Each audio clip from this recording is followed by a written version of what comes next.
Hello, Twitch. Welcome in.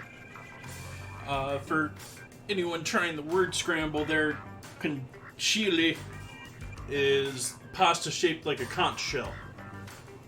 And I am wondering where I put my slippers.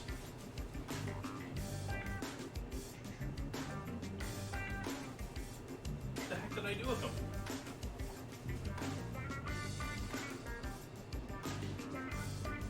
Welcome in. Welcome in. Even though I'm welcoming you from the other room here. Coffee. Gonna get started tonight on our meatball subs by making some bread. And figure might as well make both batches of bread while we're at it, but we'll get the subs done first so they start proofing first.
How is everyone today?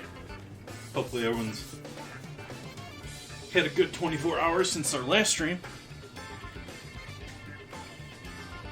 I mentioned it in the Discord, but the Boba pearls in the parfait were absolutely awesome. Like the ice cream, like half frozen, it added this entirely new texture to them. It's quite awesome.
Just about everything, Glass.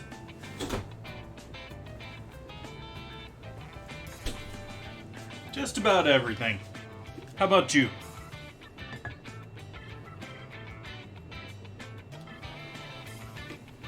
Having a lot of fun watching people in places like Team Bone In's Discord and on Twitter going nuts thinking Twitch is going to disappear. And oh no, what will happen to my stream?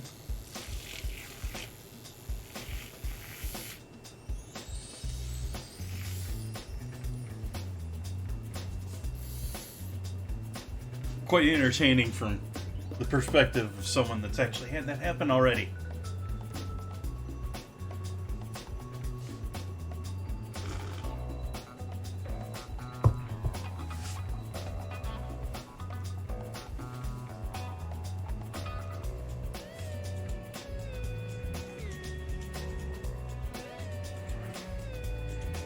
Cheers, everyone. I didn't properly cheers everyone, but glad to have you all here.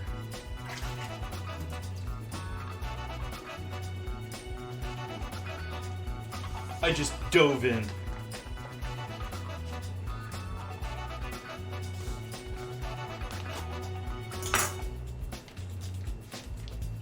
Got our ground beef all defrosted.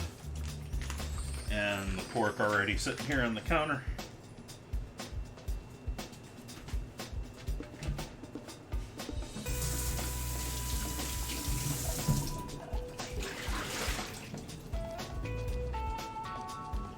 I was just using this bowl to defrost the sauce and the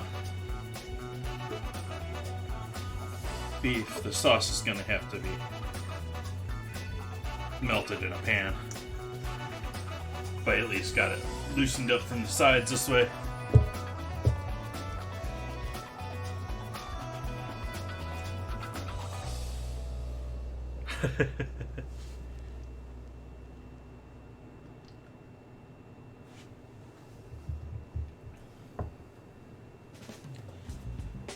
Flour. And actually we should get going with our yeast first. Let's get our yeast started. Get our yeast happy. We're going to need a cup of warm water.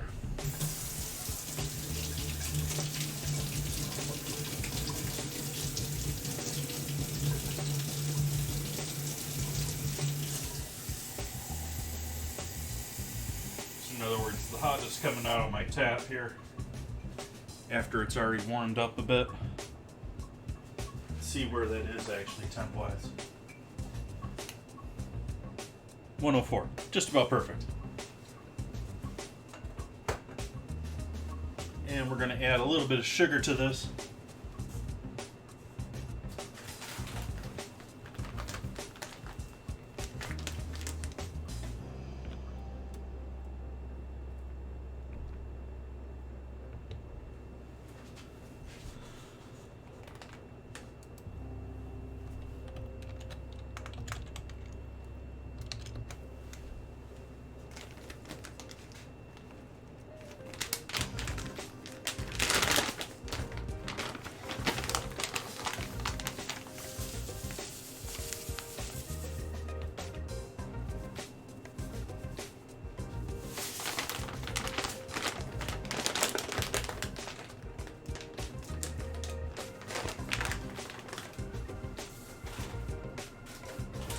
Dig out my container of yeast here.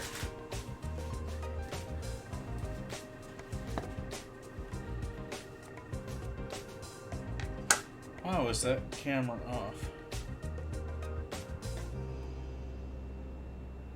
There we go.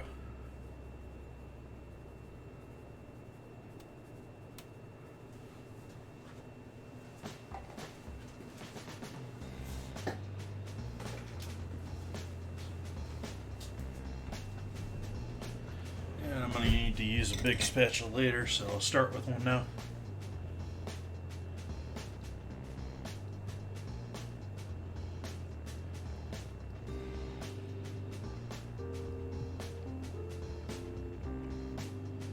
It really depends on how much it actually costs them to operate this business or not.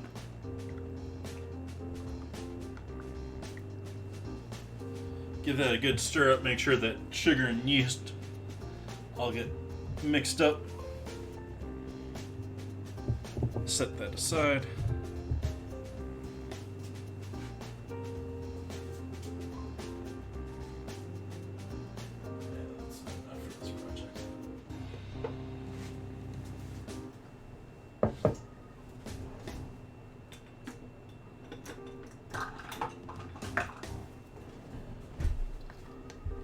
4 tablespoons of olive oil. If I remember correctly, that is a quarter cup, isn't it?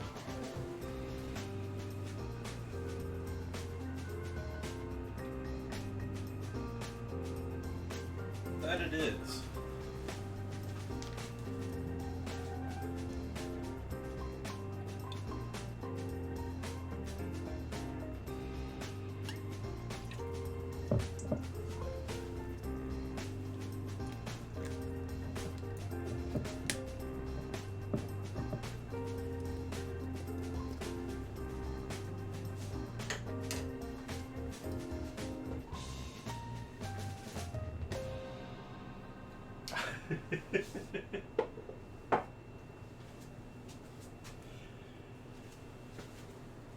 And flour.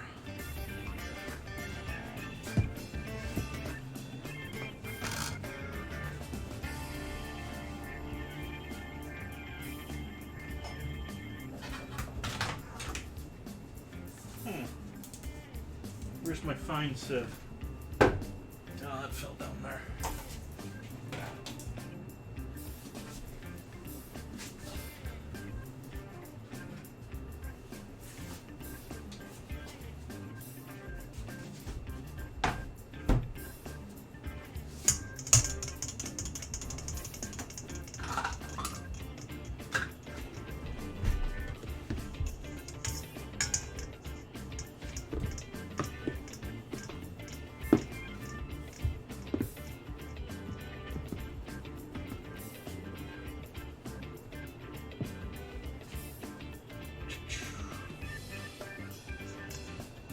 We're going to start with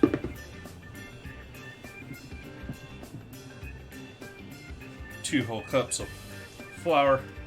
We're going to add another 1/2 to 3/4 as we go along here, maybe after our first proof.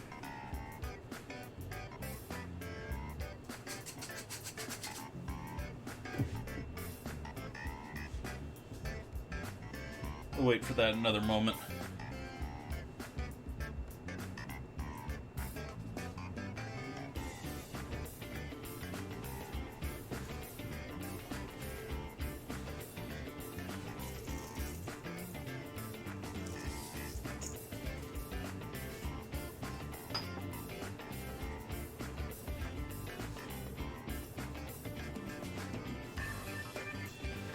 So the plan here is to get our rolls proofing. This should be 4 rolls, hopefully. And then we'll get into cutting that into portioning that. We'll add the other flour in when we're doing that.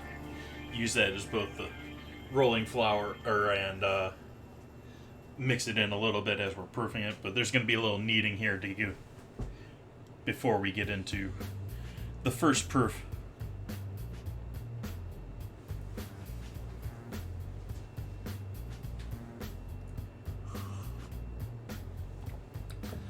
Well, Twitch has got to make something in order to operate. I mean, it's not free for them to do all of the stuff and all the software that they've done.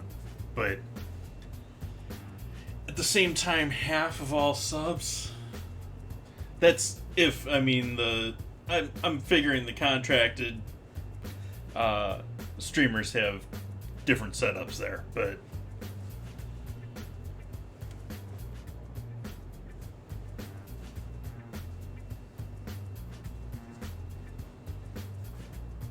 we'll see how much of that is actually public with this whole recent hack.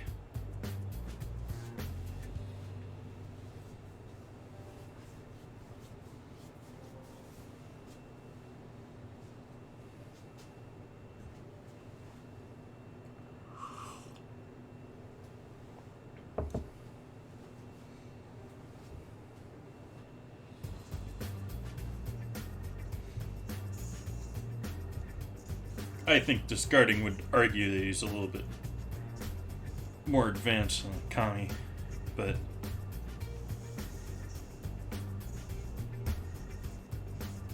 in terms of my chat,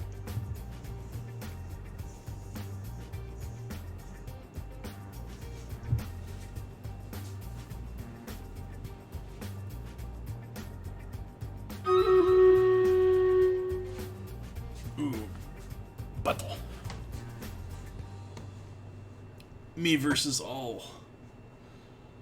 Let's try this one again.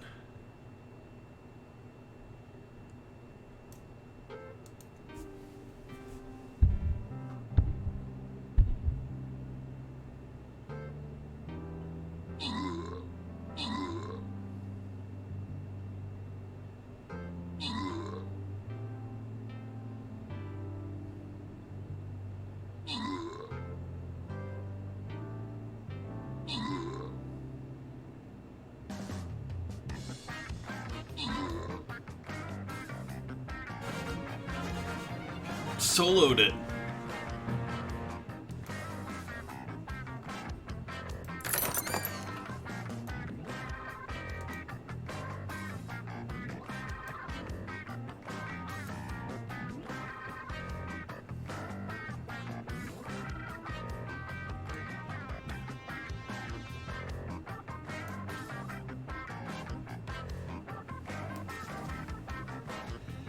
See where we are there in 30 minutes.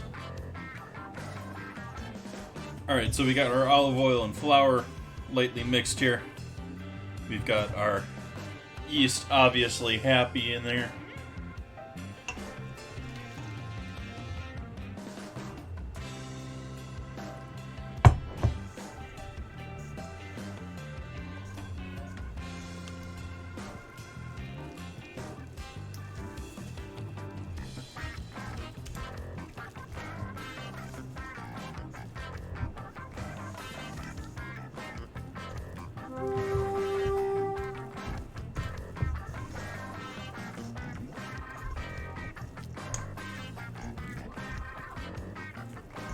Trying to mash out any of those lumps of olive oil.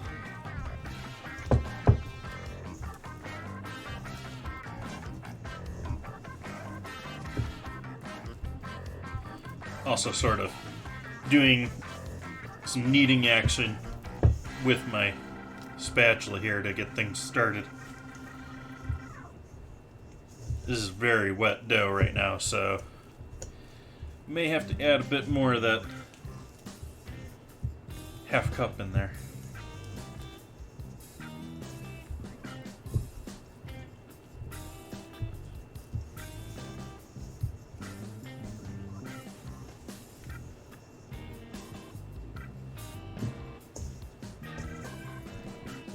Yeah. Just that completely coated my hand in dough.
Oh, did I change my title for the stream tonight?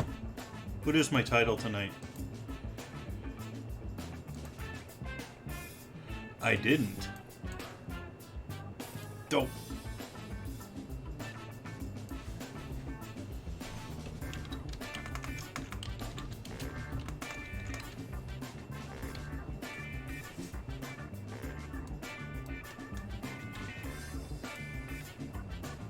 There we go.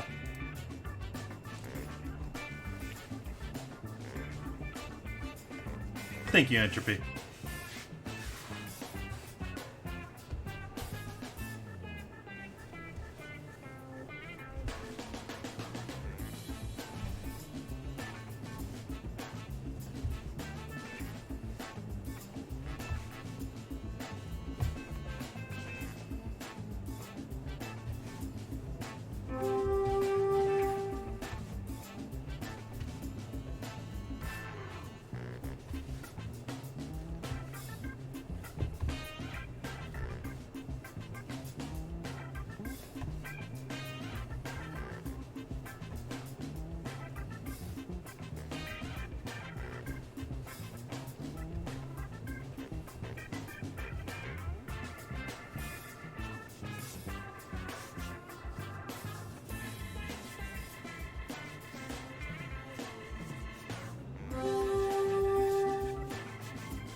Now we're getting somewhere.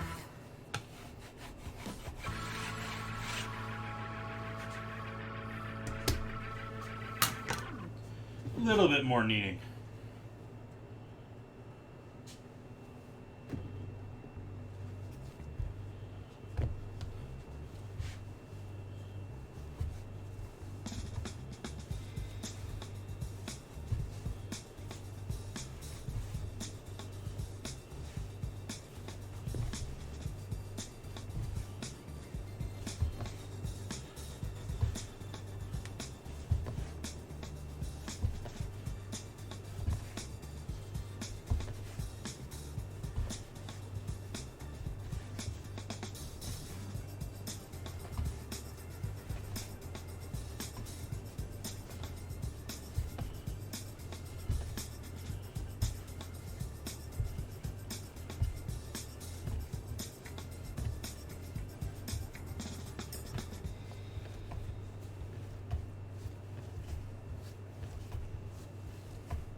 Going to quick clean this bowl out.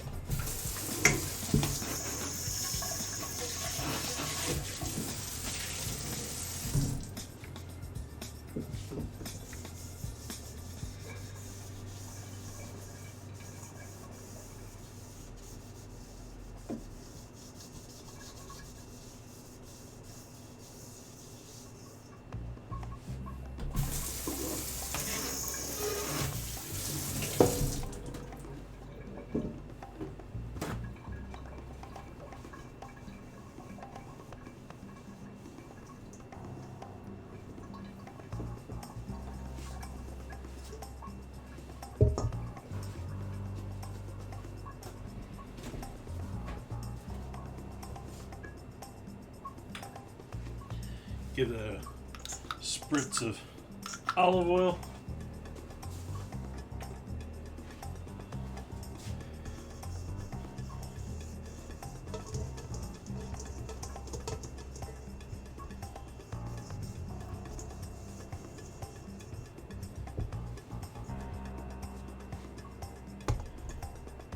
Set that in there to double.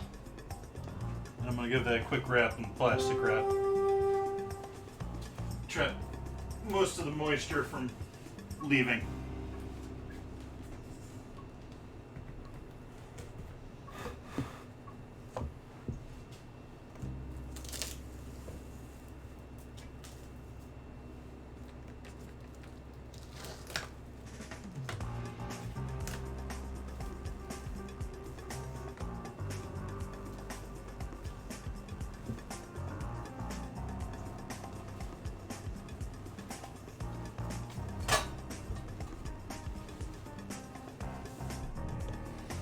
So that's on the board there, or on the stove there, proofing.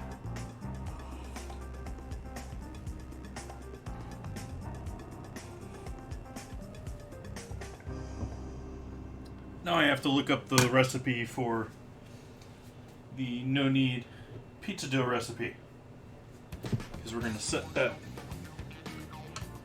up for Sunday. Get that proofing. That one's, instead of doing what I did there, that what should have been 5 to 8 minutes of kneading, at least 5 minutes if you got a stand mixer, you can just let it go. And now we gotta let that proof. But this does that proofing overnight. And I'm also doing it a little bit ahead of time because I've done this recipe a couple of times now. And I found that after it rests a day or longer, it's considerably better.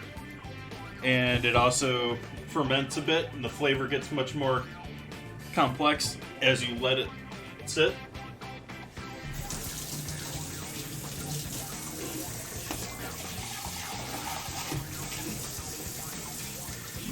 Make sure we're back to having... Oh, hey. I've got some really hot water over here.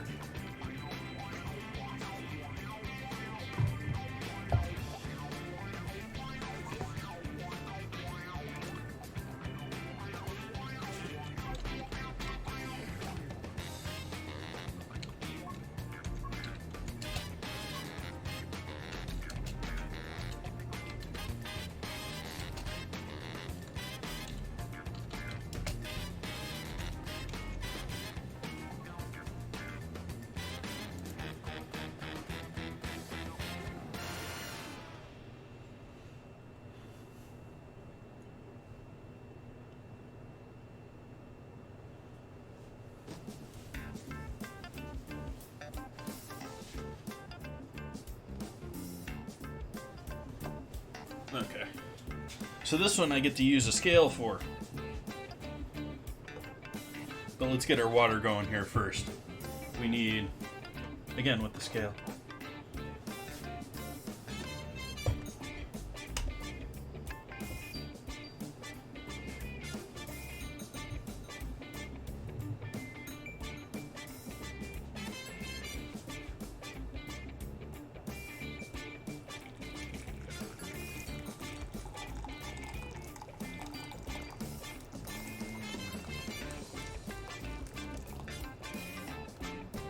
need 1.5 cups here. And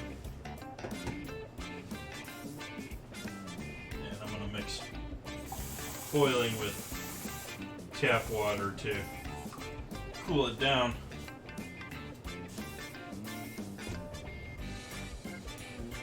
Let's see if we're too hot here or if we're okay.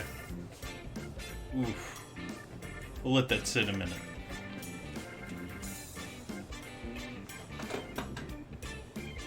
Meanwhile, we'll get the flour together.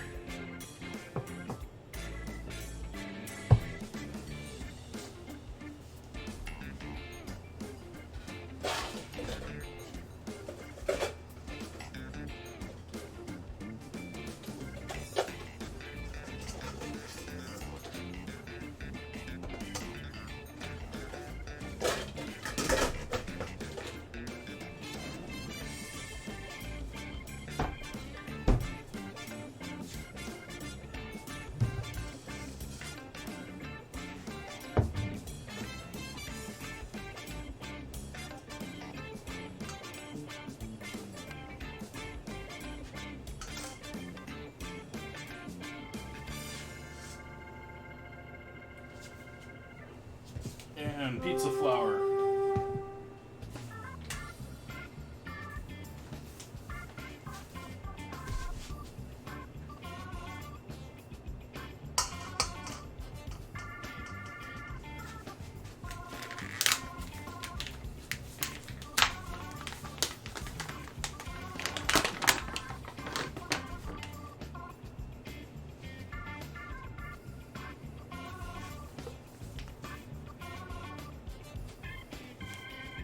.500 grams, so that's 655 grams with the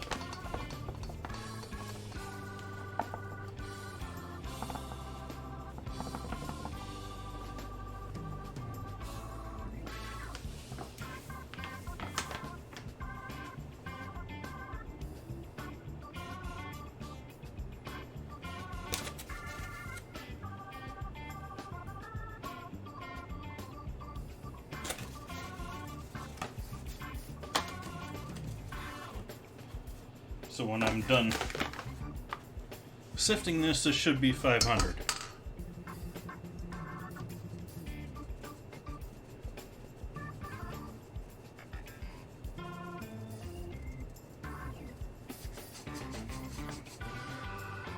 Somewhat close.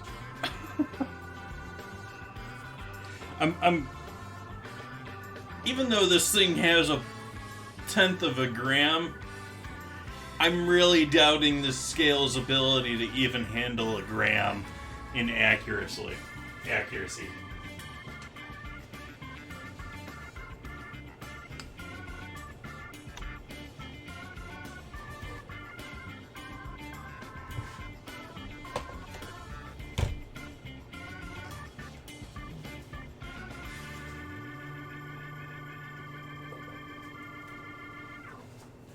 Fine salt is called for, so I'll use my salt grinder.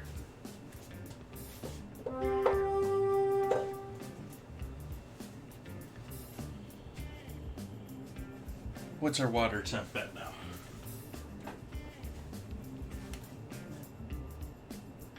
Okay, I think we're safe now. 140 is up at depth level for yeast. This is still not super happy temp, but need at least something for them to chomp on to wake up.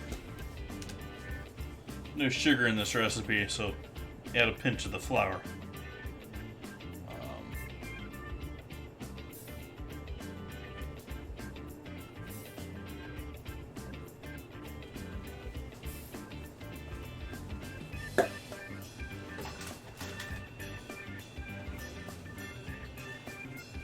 Same thing.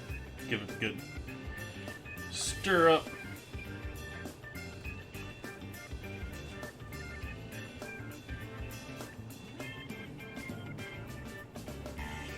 And either kill it all or wake it all up.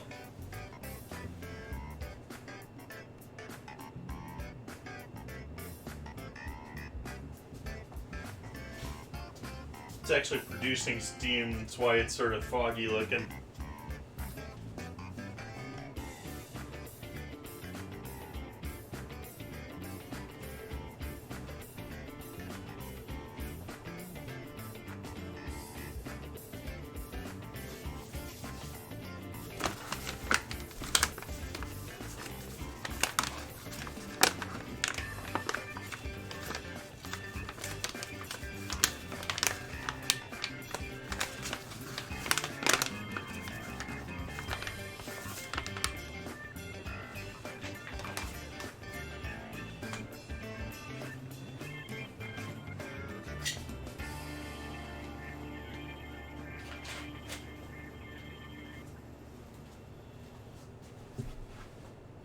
Wake up, yeast.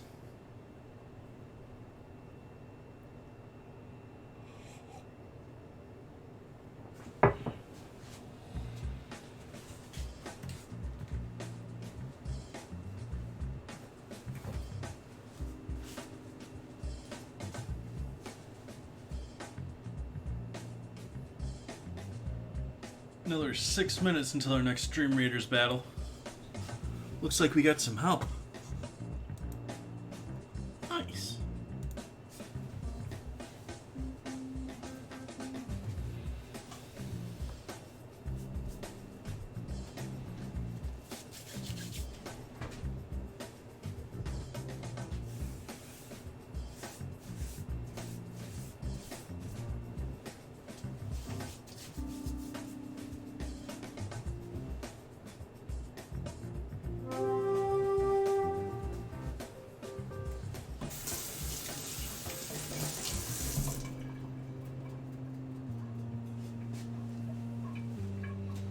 So for tonight's sauce, we have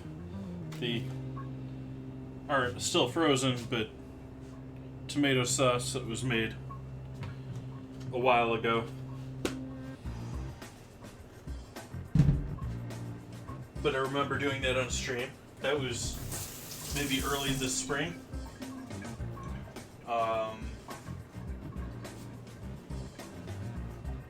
And we have the peppers and onions from a little while back that we pickled. I'm going to use those as a topping on the sandwiches too, or on the subs.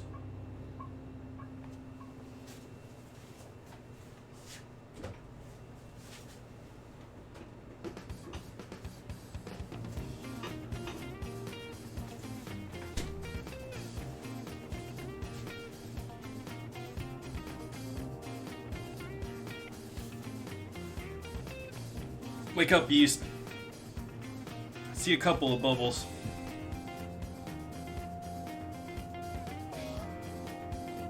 Actually, I see some obvious signs of it producing CO2 at this point. It's swirling, and there's... I doubt that's all visible on camera, and I'm going to screw it up by moving it. But if you look at the... it doesn't come across on the camera.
Wake up, yeast.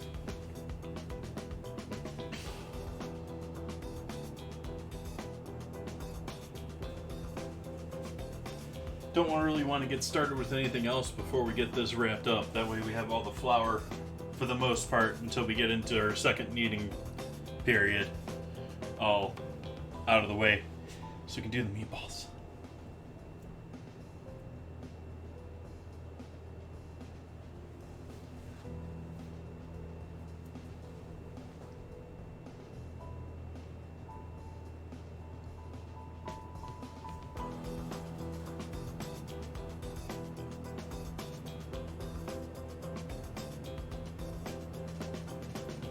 Well, I am convinced that this yeast is awake. It's not very happy yet. Maybe it's because I didn't give it a ton of flour yet. We're going to mix that in.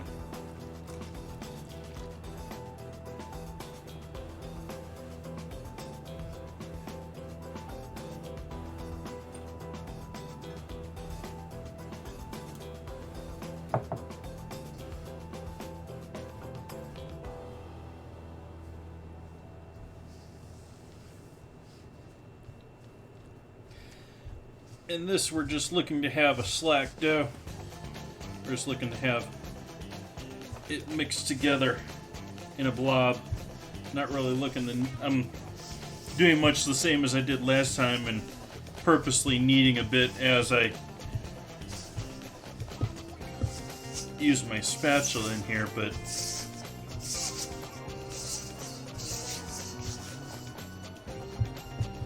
more I'm just trying to make sure and mix everything.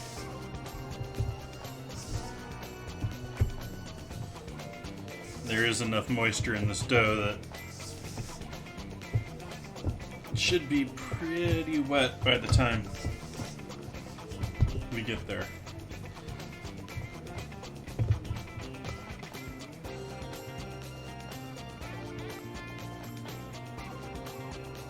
Last seconds on Stream Raiders.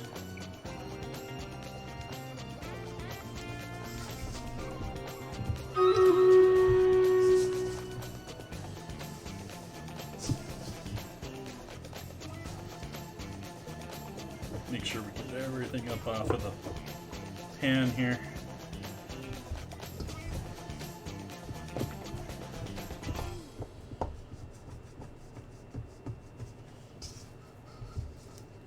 Okay.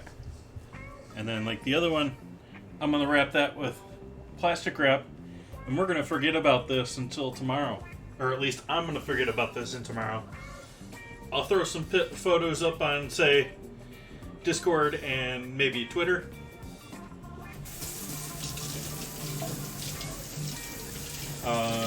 Because all this is going to be tomorrow is essentially a little bit of shaping and cutting into 4. Individually bagging them and letting them sit in the refrigerator until Sunday.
So I'm going to set this over here and sort of forget about it.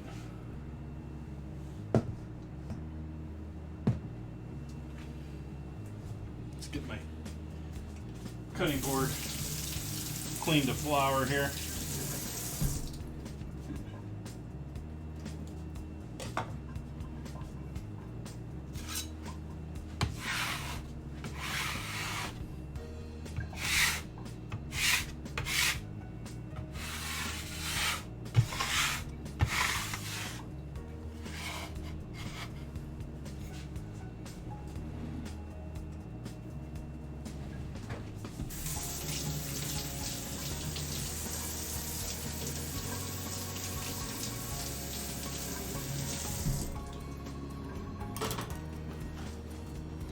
And to our battle. I think I'm going to go with haste.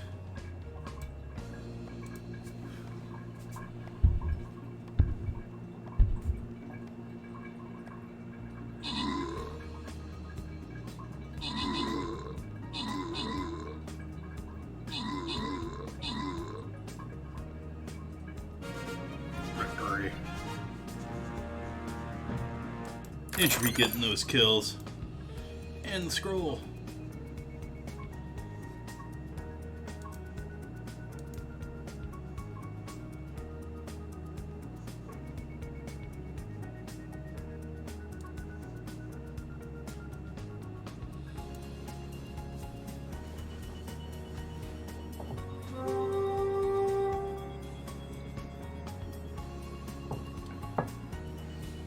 See how we do in 30 minutes.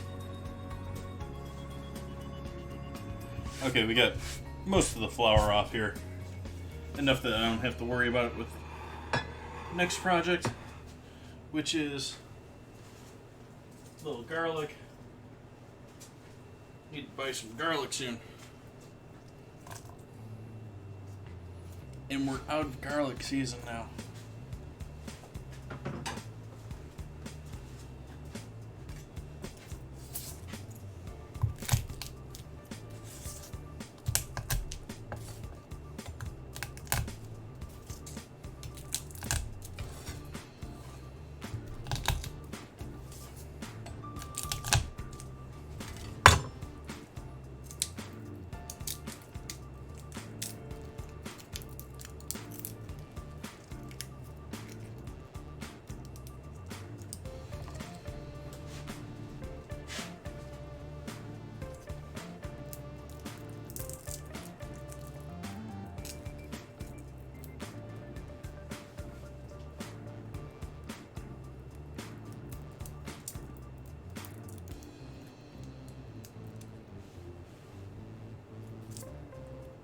Hey, Hud. Welcome. How goes your evening? Morning?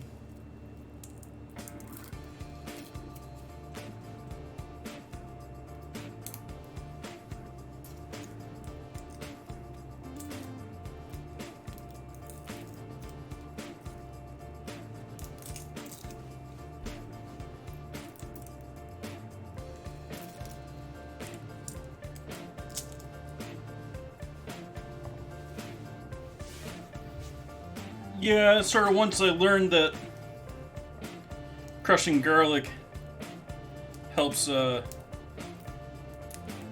the flavor anyways, it was sort of like all bets are off. I'm just gonna crush it. Doesn't matter. Helps things anyways.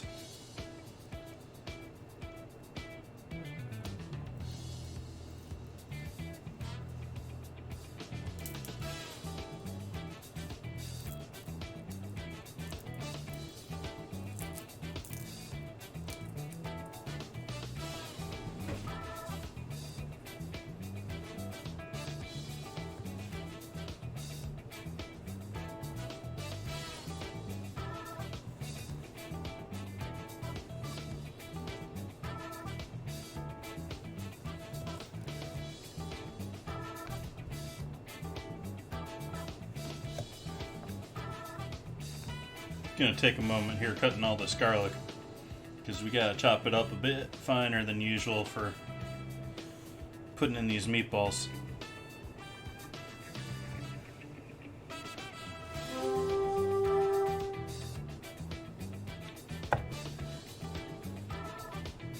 Not quite gonna do a mince, but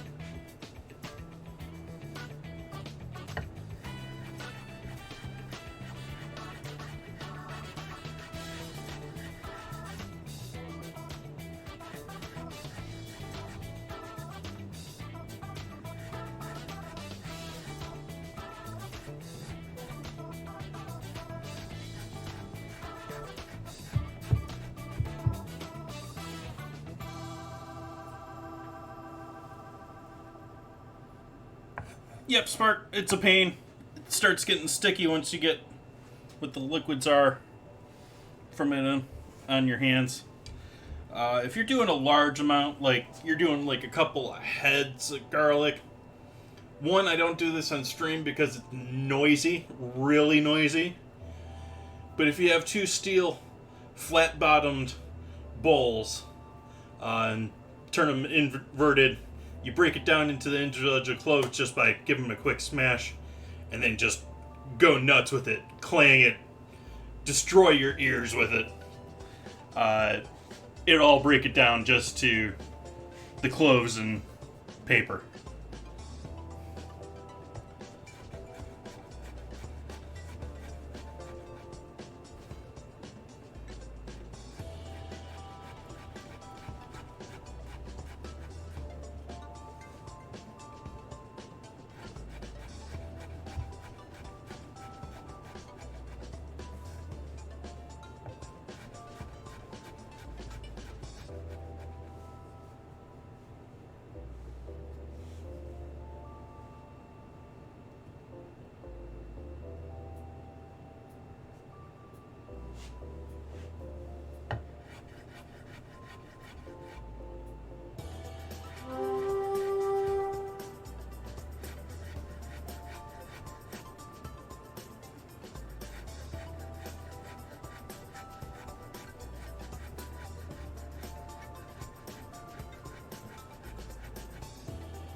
create some straight garlic oil.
See, this is usually a pretty good method for getting the peel off on onions without having to take a ton off, but it's still a lot worse than the garlic, where just smash and half of it just falls off.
intended to do. That was still supposed to be minorly attached.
That's good amount of onion.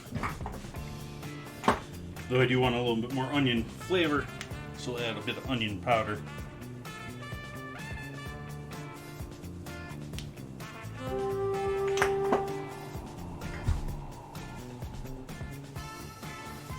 And I'm going to add some of my salt. Well, we'll add all the salt right now.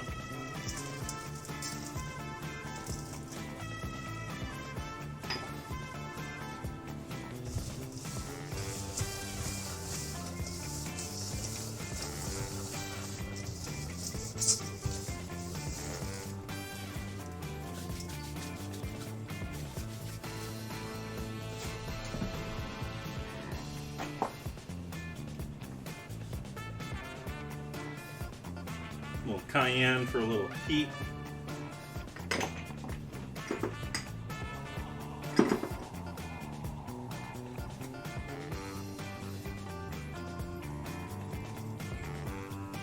And some dried oregano. Ooh, black pepper. Black pepper.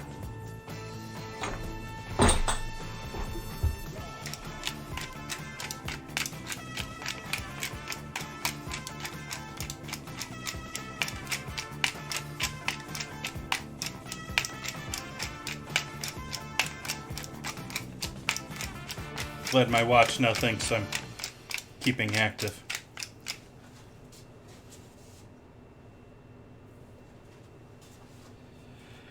Egg.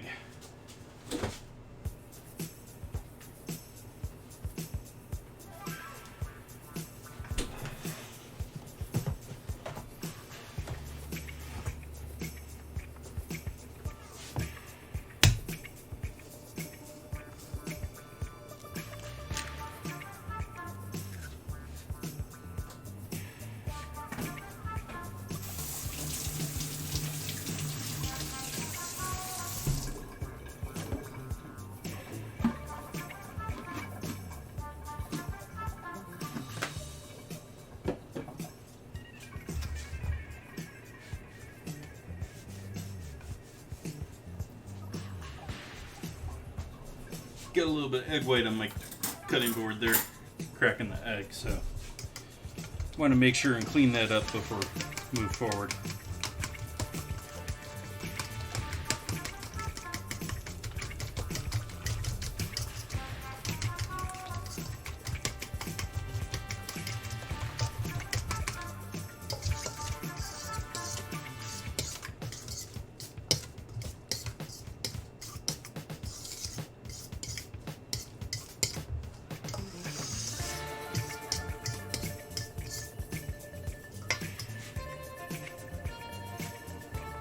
And now we're going to break up our meats into this mixture.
first meat was beef, this is pork.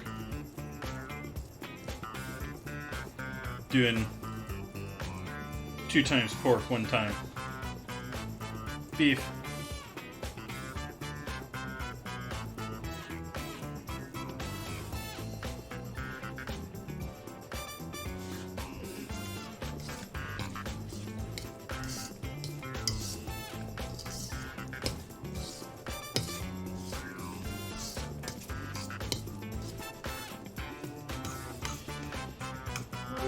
Add another egg into this mixture.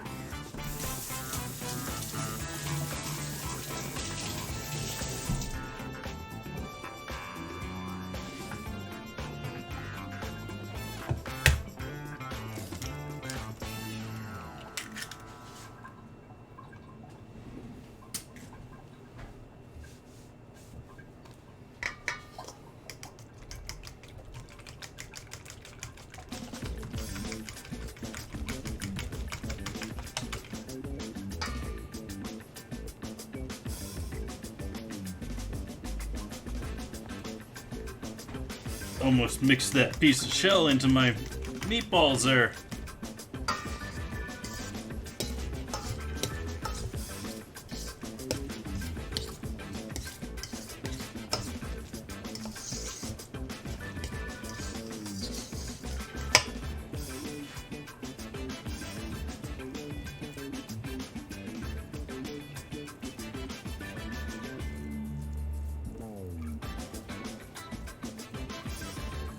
It's like a meat salad.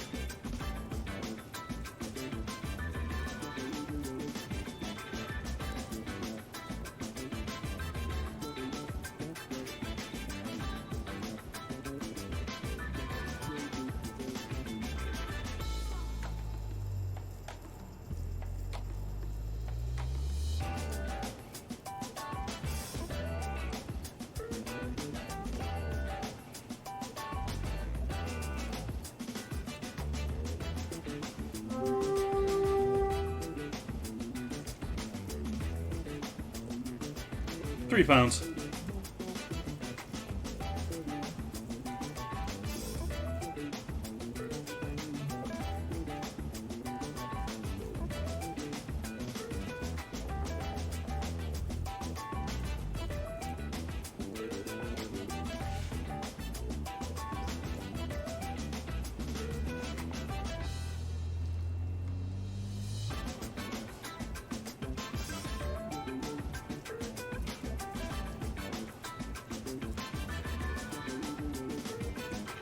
Four subs worth.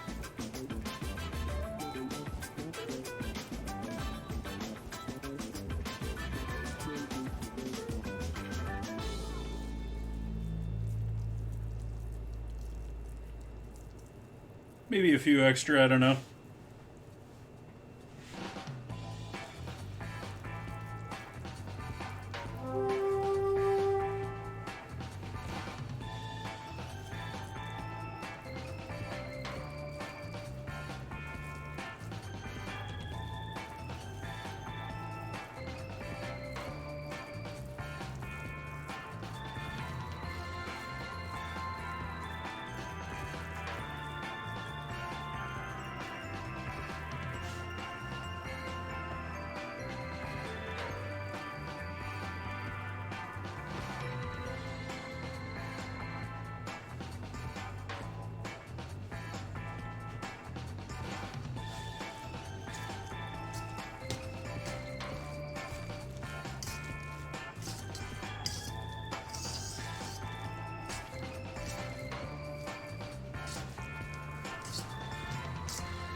Now I'm going to dust that with some breadcrumbs. I think I have panko in the house right now. It doesn't really matter to me what type of breadcrumb. You just want something there too. A lot of people immediately think that it's to bulk up with a meatball, which in some cases it is. But it's also one of those things where you at least want some of it because it helps pull up any extra moisture in that meatball as it cooks and keeps it even moister.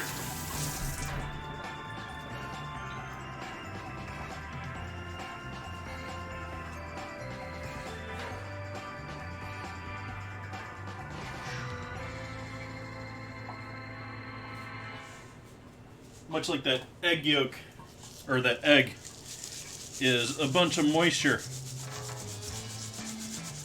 So they're both sort of helping stimulate fat in other ways.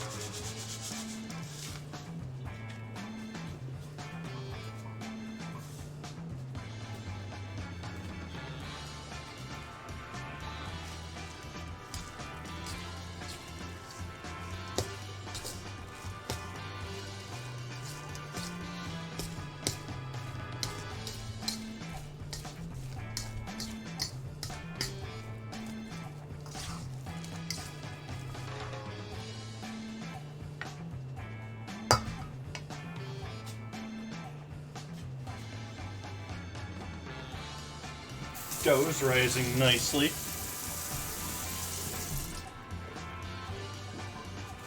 I'd say that's close to doubled already. This one over here hasn't done a whole lot, but it's created a bunch of moisture.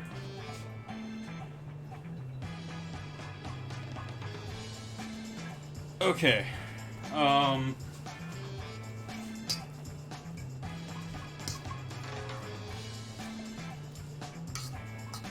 What else do I need to do here?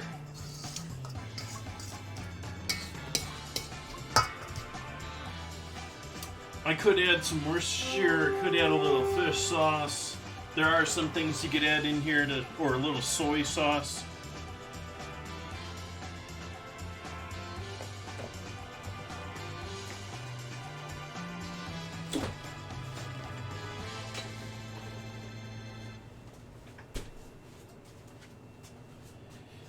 Let's get this sauce melted down.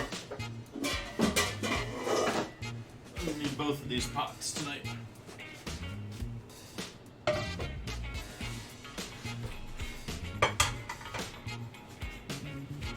But we have my previously made Russia tomato sauce here. That has been frozen, which is a combination of, I usually do about 10 to 15 aromas and quarter them, roast them until they're blackened on the top, definitely blackened on the bottom. Scrape all that into a pot, blend that up, add in some tomato sauce on top of that to sort of half bulk that up and not make it too dark, and then simmer that for an hour or two.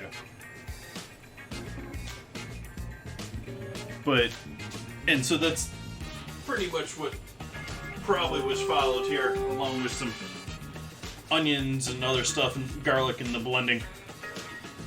I don't recall, it was a couple months ago. And we're gonna need this pan over here, but I can leave the dough in there for a moment.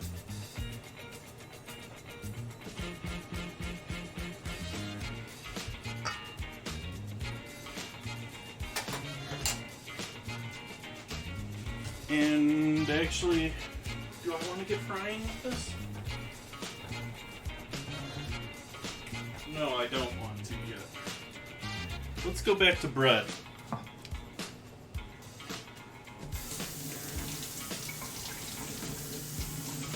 Because I think this, even though it hasn't been, it's only been, what, 30 minutes?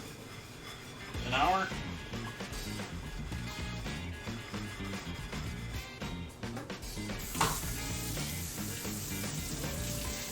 How long have I been? I've only been streaming 90 minutes, so it hasn't been an hour, I don't think.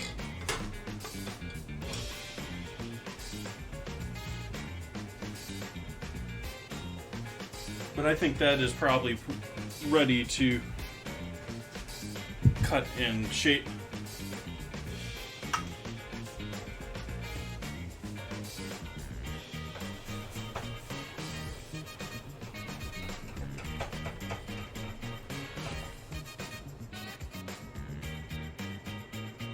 Turn that down low so that it doesn't burn or scorch on the bottom of the pan. Let's finish off this coffee.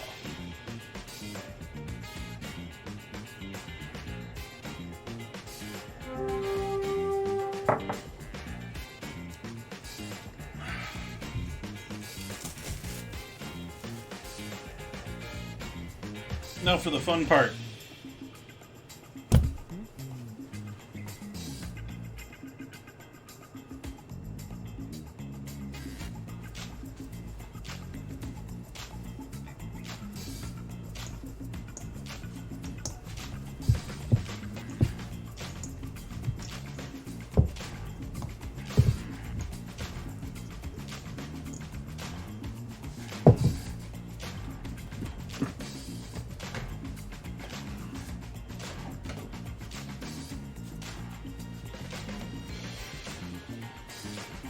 Planning on using the rest of that onion later, but not on the cutting board right now.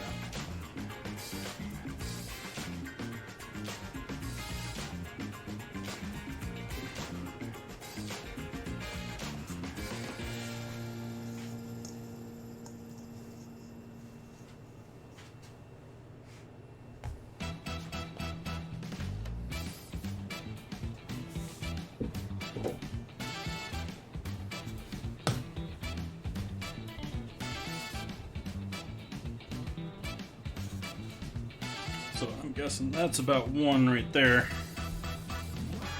This one is rather thin in the center, so we'll give it a bit more along with that.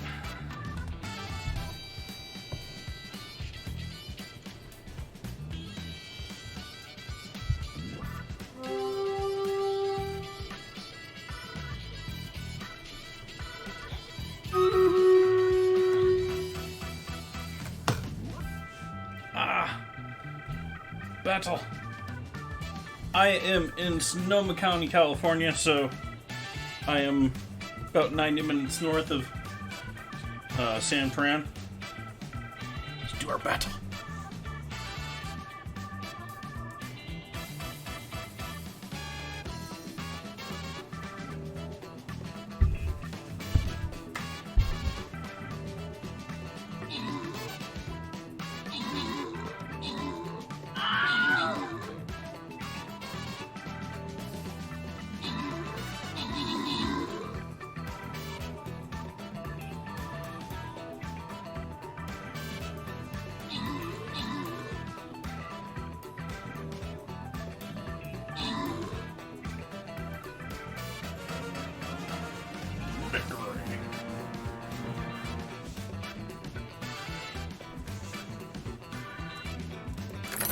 Mr. Phrase it, getting the kills and assists. Entropy getting the gold there. Faramage walking away with some scrolls for their monk.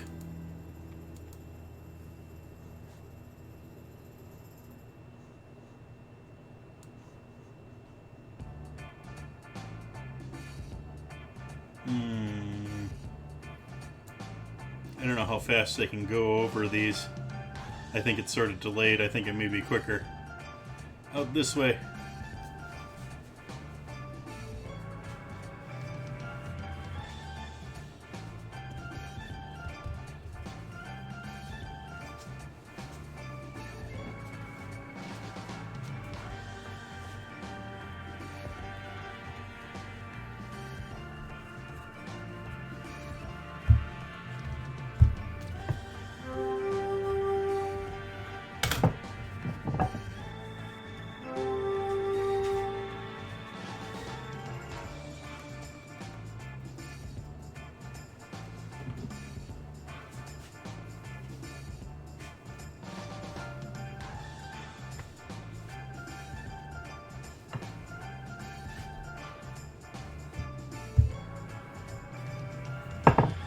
I said it that way because depending on how you see the US, you could say that yes, I'm a part of the Pacific Northwest. But when people say Pacific Northwest, at least around here, I don't really think of us as part of that.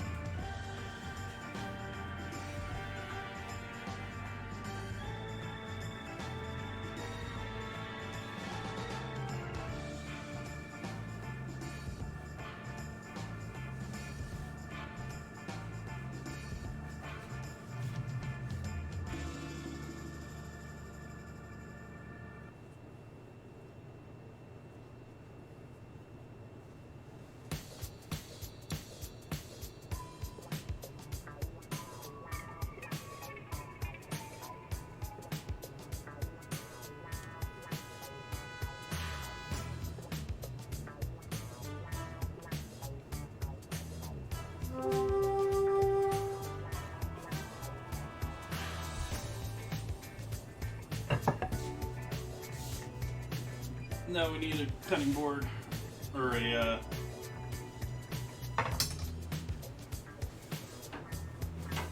sheet pan.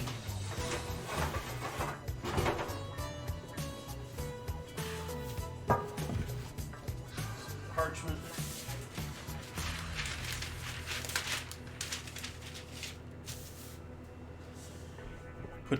Put this back to main view so everyone can see what I'm doing here. And so we have our rolled out and then rolled and pinched sub bun there. And we'll sort of use the pan as our length here. And I'll allow this to proof once again.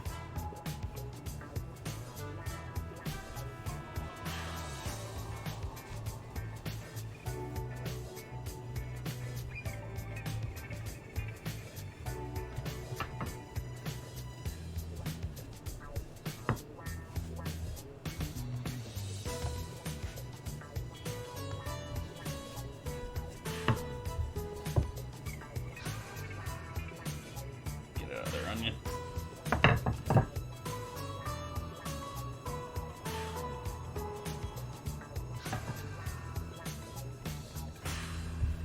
Well,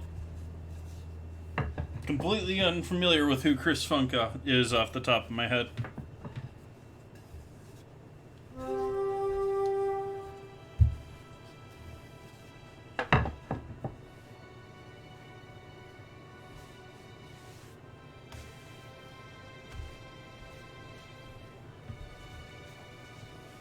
Hey, Kirby. Good morning, Kirby.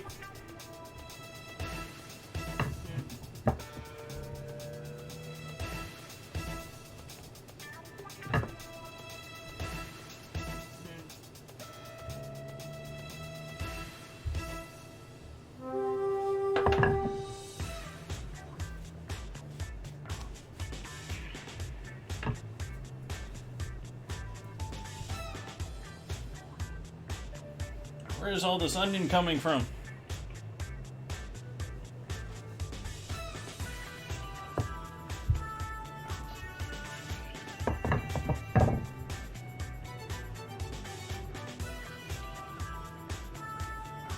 Oh.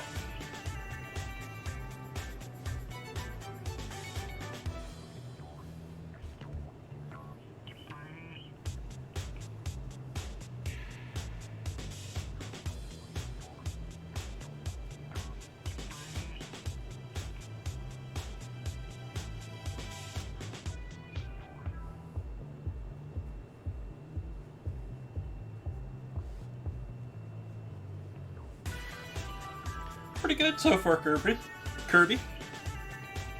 Sorry, trying to talk and yawn at the same time there. We got our meatball mixture put together, but I haven't shaped any of the meatballs yet. Doing our second proof on our sub buns.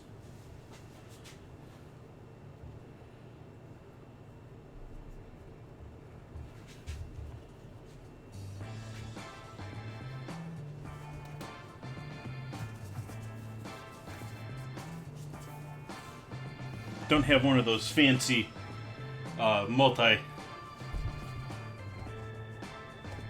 say fancy, it's not really fancy, but I mean silicone wavy ones that'll help keep them separated and all that good jazz.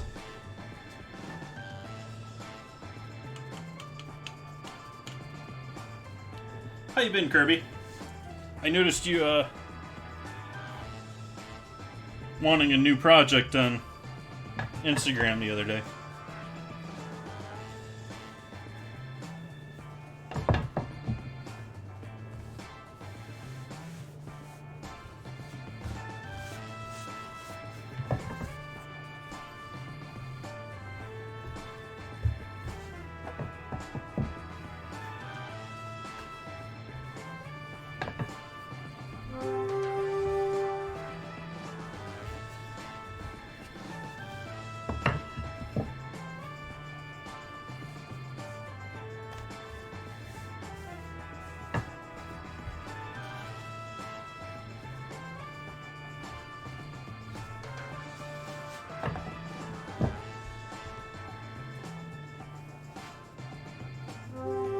Nice.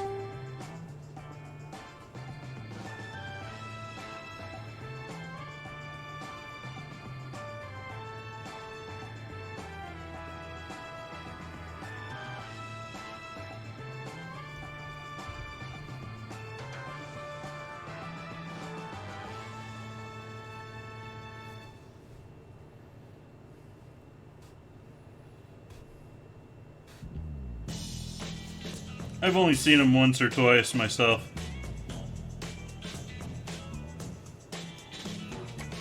I can't remember when they came out, if they were before my time or not. I think maybe one of the first ones was or something.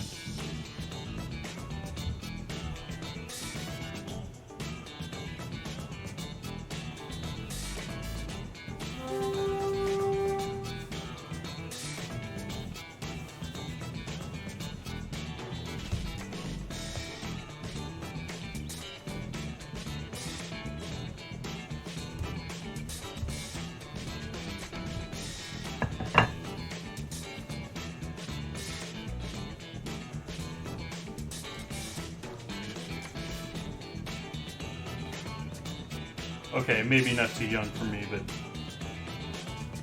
at the same time I was too young for them.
Who was always late on Christmas?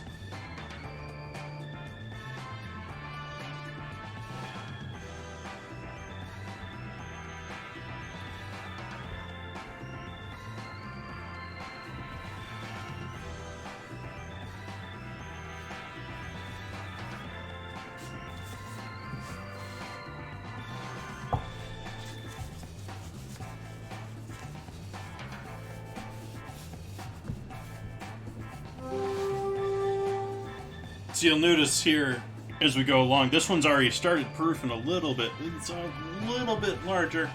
But once they really start going, you'll notice this one is considerably larger than this one, just with that, what, maybe 10-15 minute difference.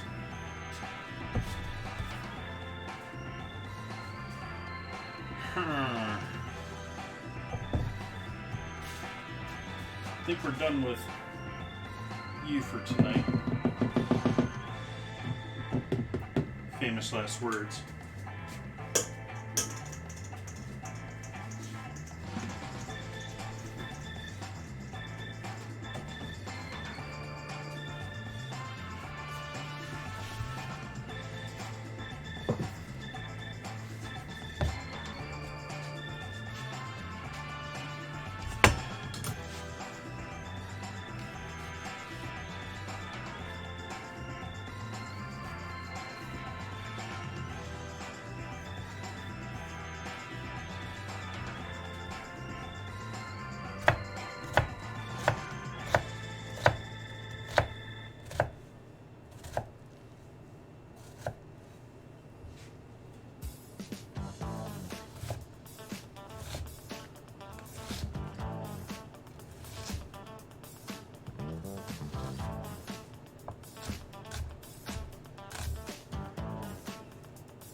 I'm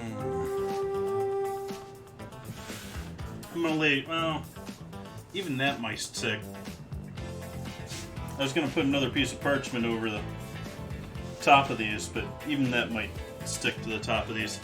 I'm gonna wait to the.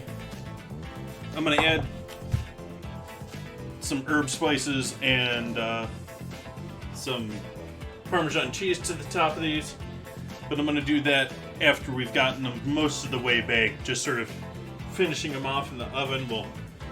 I'll brush them with some milk to stick everything on there, and then coat it with herbs and with the cheese, and then pop it in just for a couple of minutes.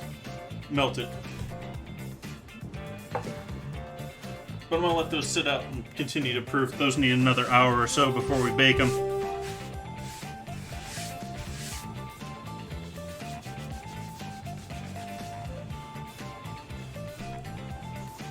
Mm-hmm. 15 minutes, halfway until our next battle. Let's see, I don't need that anymore. Let's see here.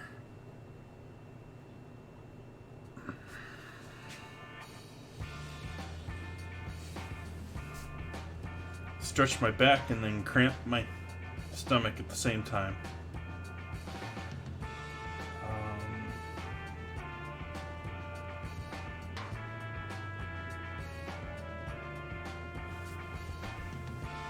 Good with that, good with that. I think we're down to frying.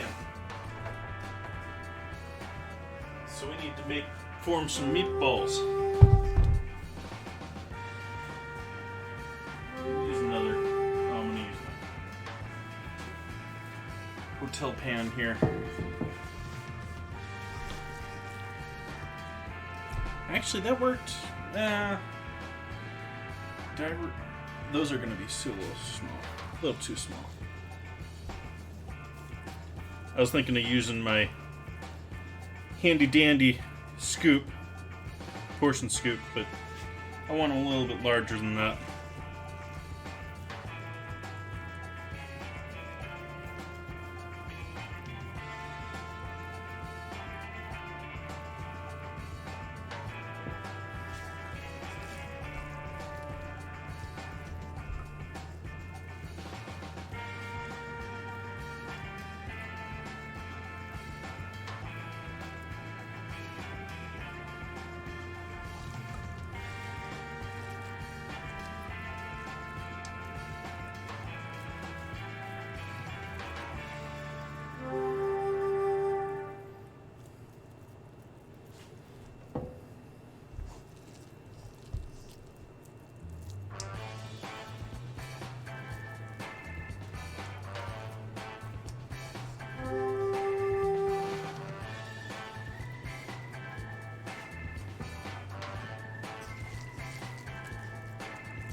Helps them keep their shape and keeps it orderly for keeping account.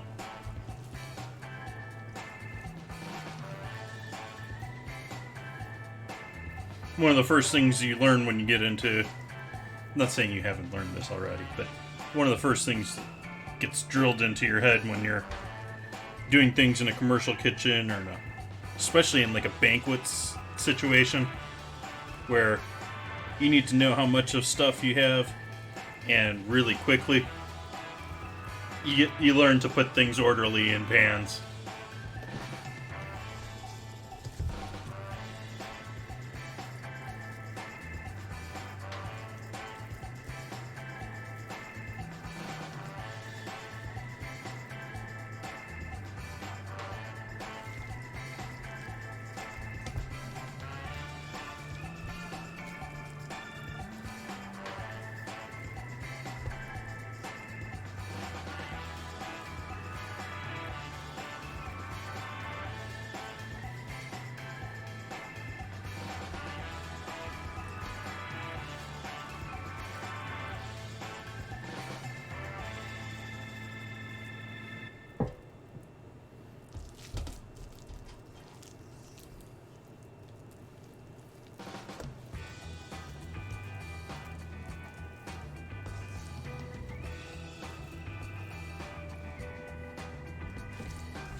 This one's gonna be extra garlicky. Scraping the bowl with this one. Excuse me.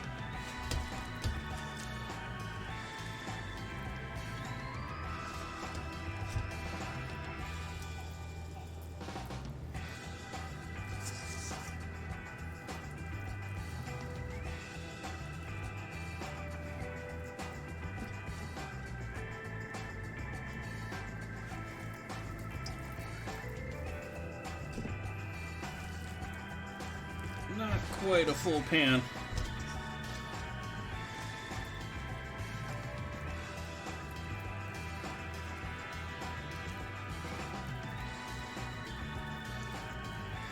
Started off just about perfect. Got a little large here in the center. This one I can take a little bit off of.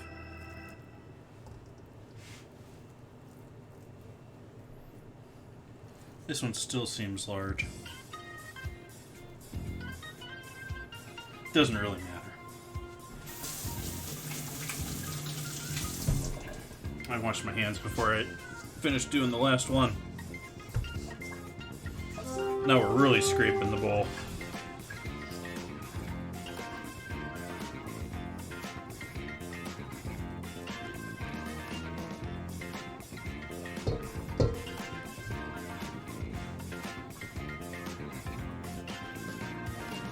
You know how I said famous last words about putting that flour away?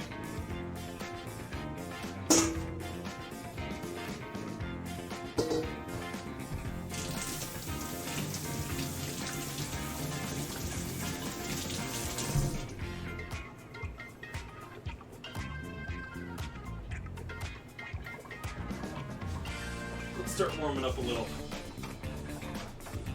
oil over here in this pan to do our frying.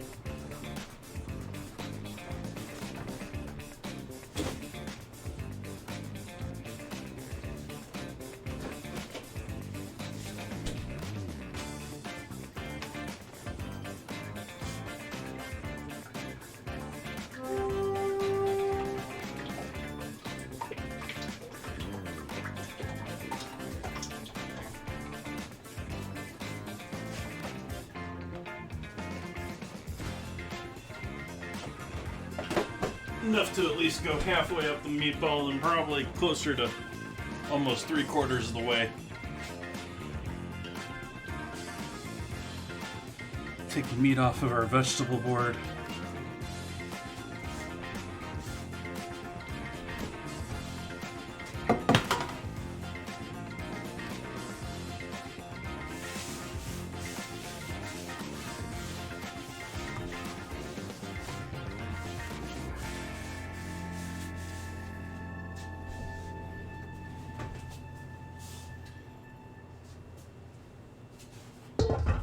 Back here with the flour.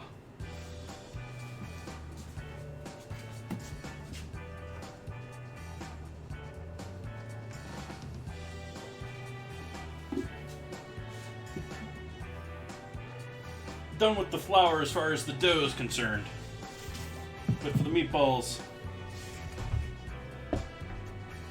once our oil gets up to temp, want to give them a quick roll and get a nice light layer of flour on the outside of them.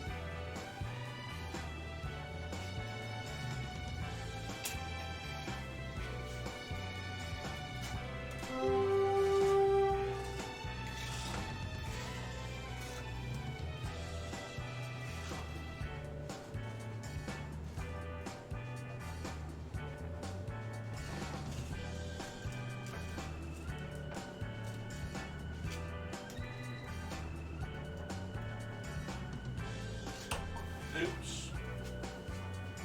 At least I don't think they got me.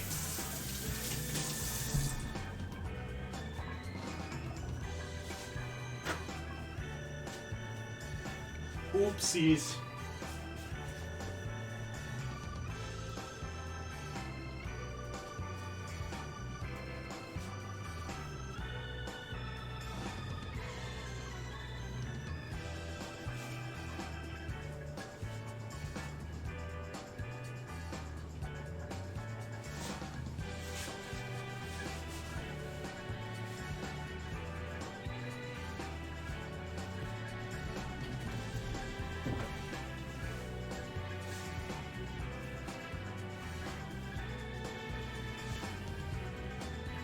See where our oil isn't very hot considering the flame isn't on it.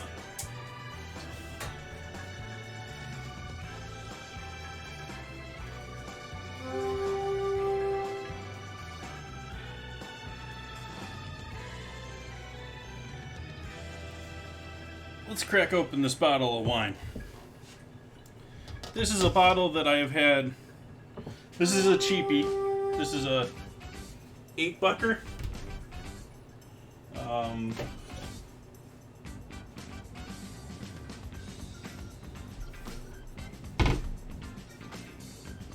And I've had it several years, and while it's not necessarily been my favorite, it's always been a decent drink. I've had 2017, 2018, and this is now 2019. And I think 2017, as I remember it at least, was my favorite.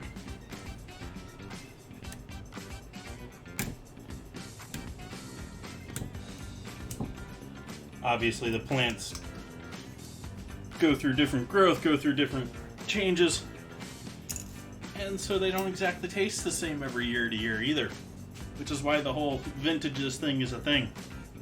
There's some years that wines are just amazing, and then the same grapes the next year are meh.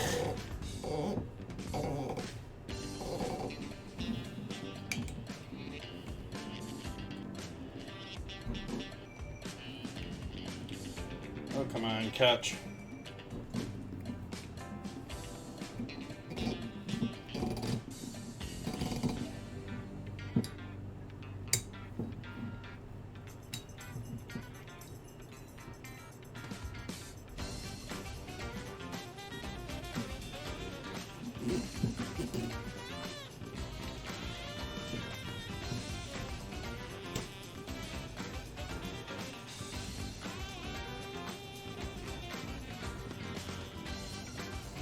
Pure particle cork.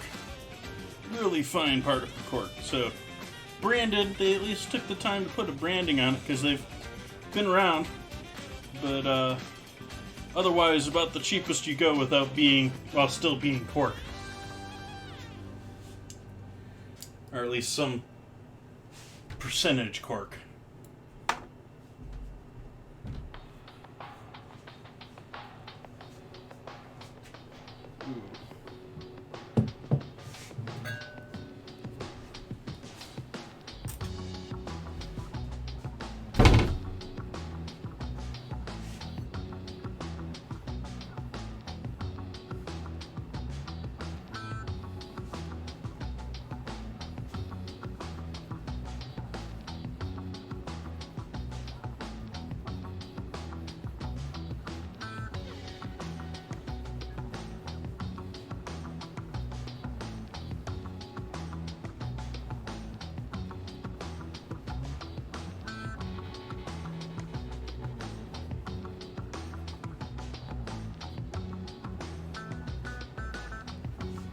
Okay, so not perfectly polished, but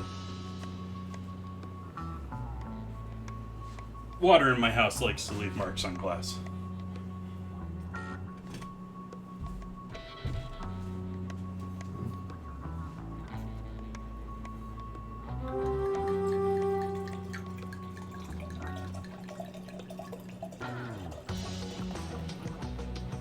Nice, dark, deep plum red, but still somewhat see-through. The transparency on wine doesn't come through very well on camera. But I would say that this is aged to the point visually that it's ready to drink.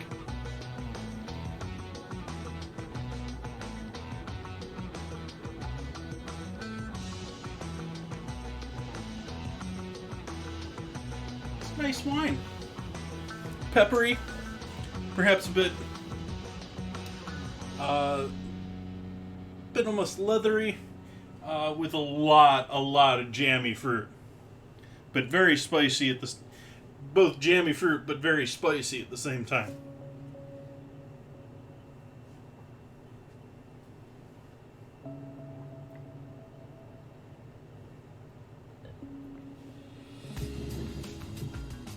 Yeah, this is another winner for being a cheapie.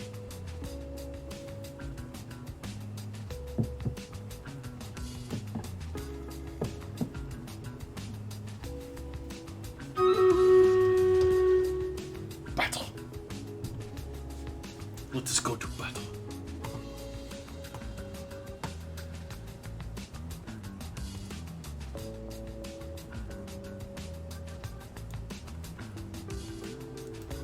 I think we got twice as many. Yeah. 3 for every 2. I think we got this one, folks. Of course, maybe I'll throw us a harder map next time. Victory. McMurgo running away with those kills. Mr. Freezit helping out with the assists. Kirby and Entropy getting the scrolls. And myself. And it looks like maybe a skin. Yeah.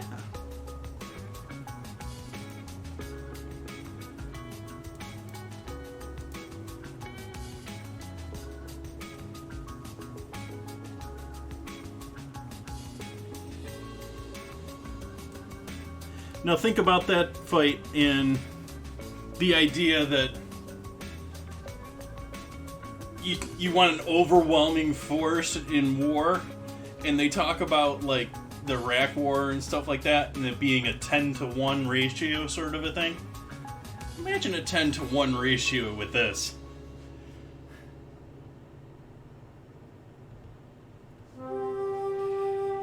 Okay, how's our oil doing over here? How warm is our oil? 240, so we got a while to go with that.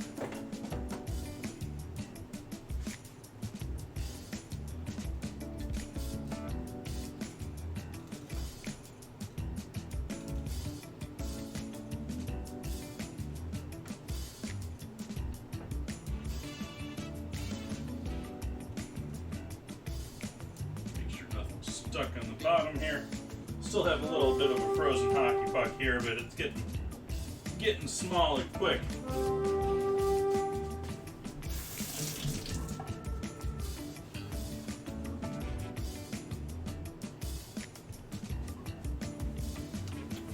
I want to do this pretty much ready to go in the oil, and so I'm waiting on this until our oil is hotter. Taters. I can do taters while we're waiting. Taters. What temp do I need for this bread? 350.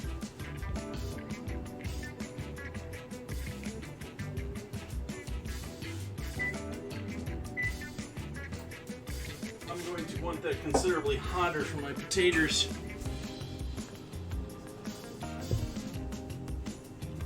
I need another bowl. I guess this will work.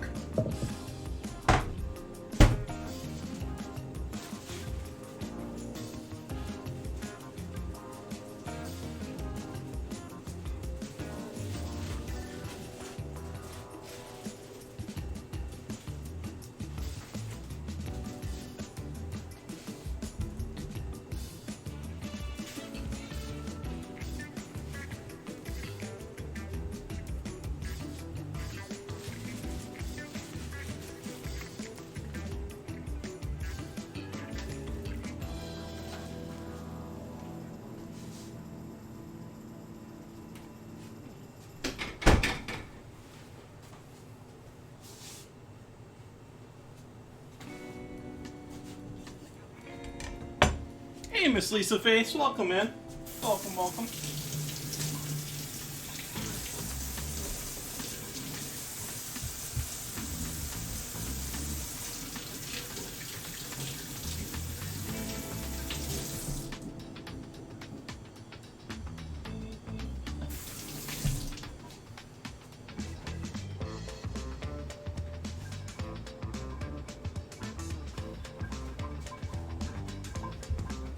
About the same, Miss Lisa Face. In fact, cheers.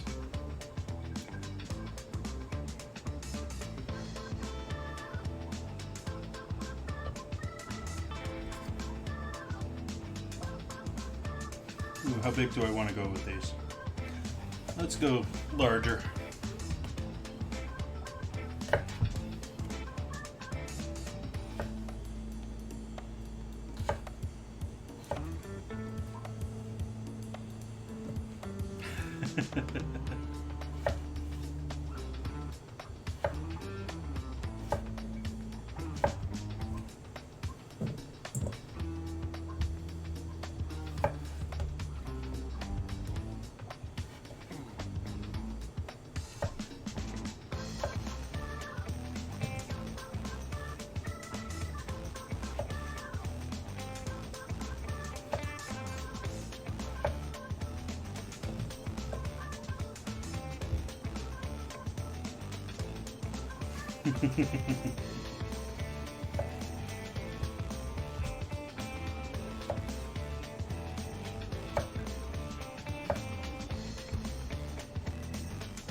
Sort of wish I didn't feel like I needed to wash these potatoes, but I did. Which adds a whole bunch of moisture into this project that sort of ruins our taters.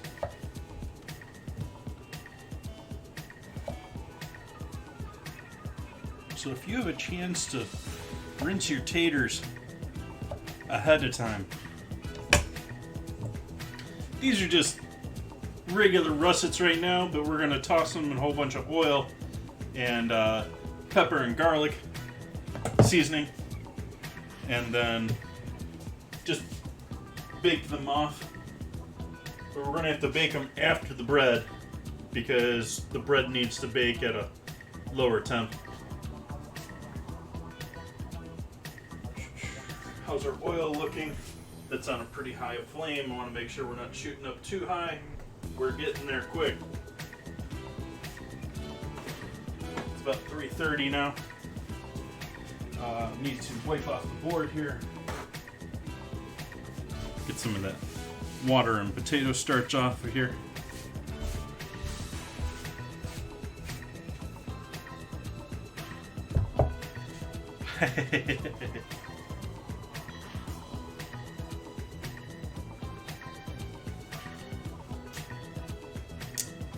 So I'm going to coat these in a bunch of oil. Just cheapy cooking oil. We're going to be roasting these in the oven. Any flavor that you get out of your olive oil is just going to be burnt out of it. The way we're doing this. Lots of salt. Salty potatoes.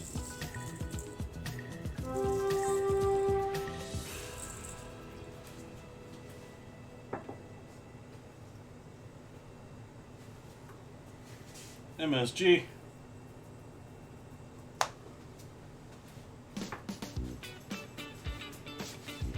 Black pepper.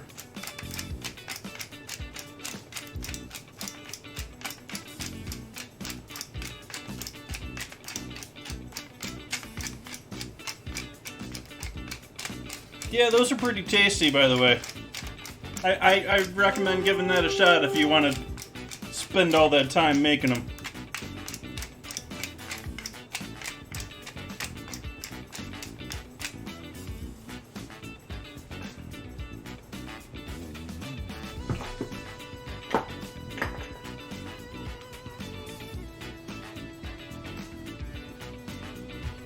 Onion powder. garlic powder,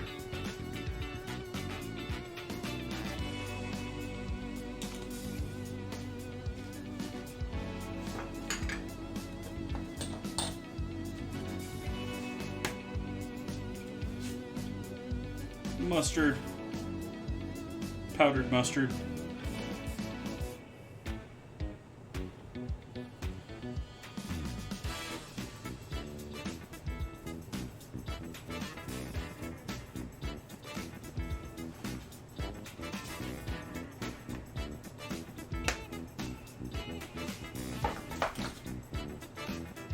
anything else I want to add to these?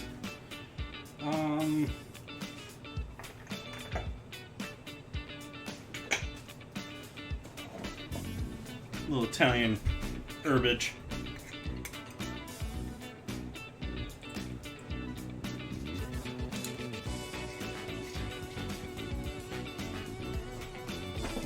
Beater might work, but it's apparently not what the bot thinks it is. The word is.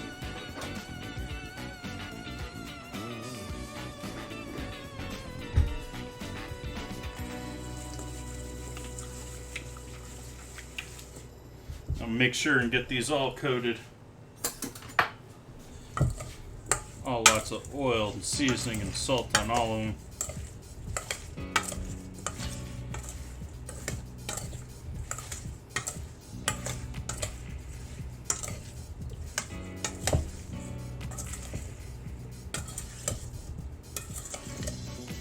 I feel like that's not enough seasoning and flavor.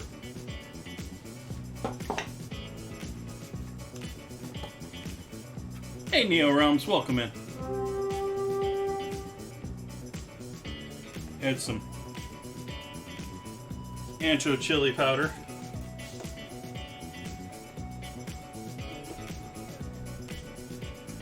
And New Mexico chili powder, just for color, and the New Mexico is going to be a bit spicier. But we already got a little bit of cayenne in there to add a little bit of heat. And lots of black pepper. But now those are starting to look like they're properly seasoned to go into the pan.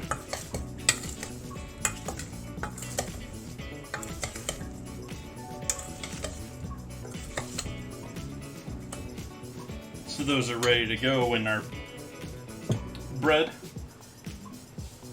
which is still proof in here, is ready to go in the oven.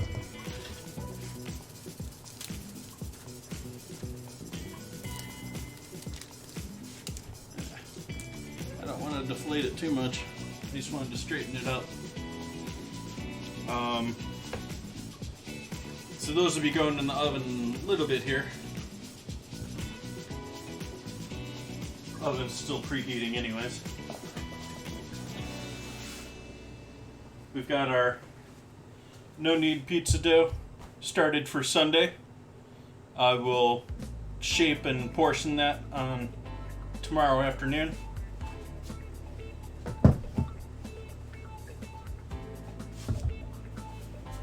And I'm feeling like this is probably warm enough over here. Oh yeah, we're nice and warm over here. I'm just going to turn it down for a little bit so it doesn't really increase in heat much. And we'll start flouring ourselves a couple of meatballs here.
screwed that one up just by pulling it out of the pan there. See what I mean by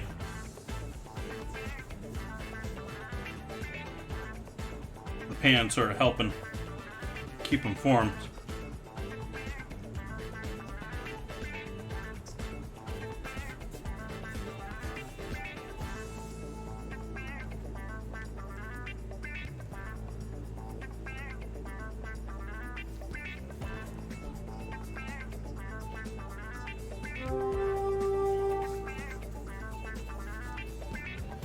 That's probably enough for our first fry.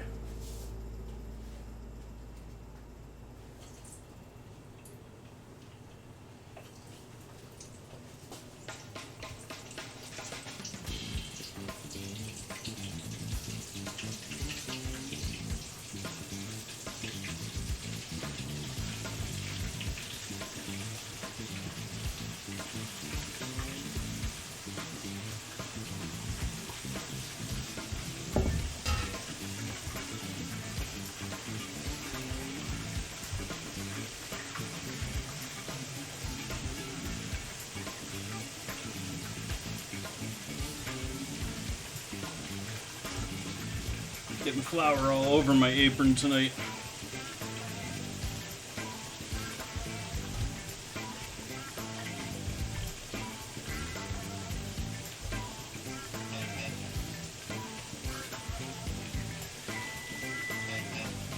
Oven's ready for our bread, but our bread's not ready for the oven.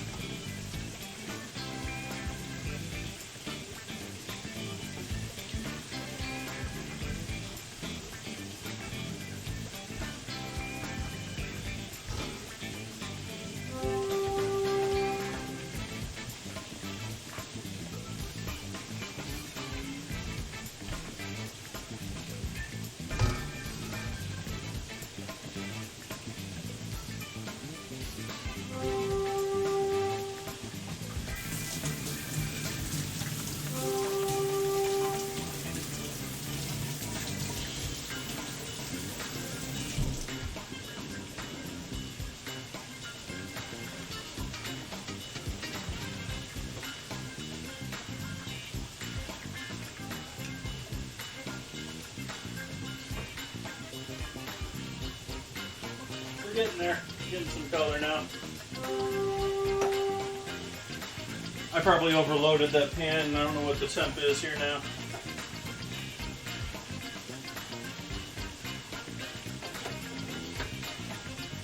She's 60, so I dropped it by 100 degrees by adding that meat in there.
What was that last scramble? I missed that last word, what it ended up being.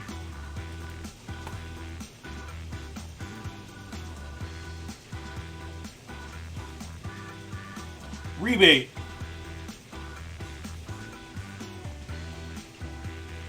Nice, Garza. Garzaka.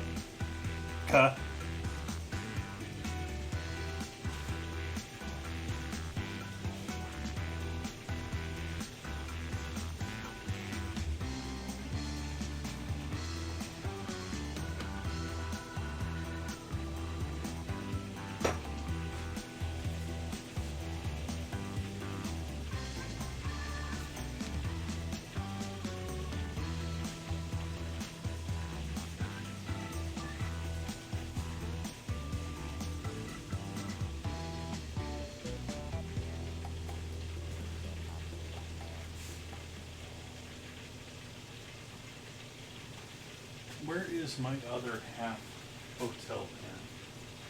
What am I using that for? Oh, I know, I'm not going to use that tonight.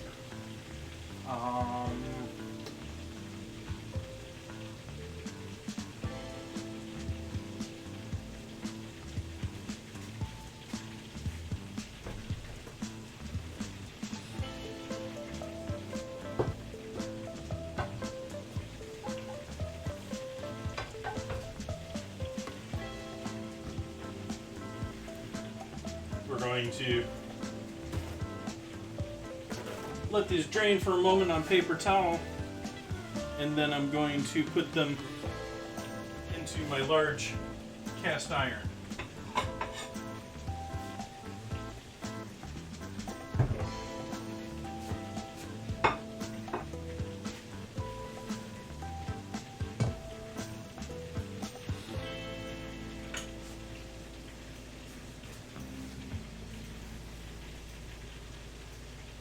Get rid of the rolling pin, get rid of the yeast.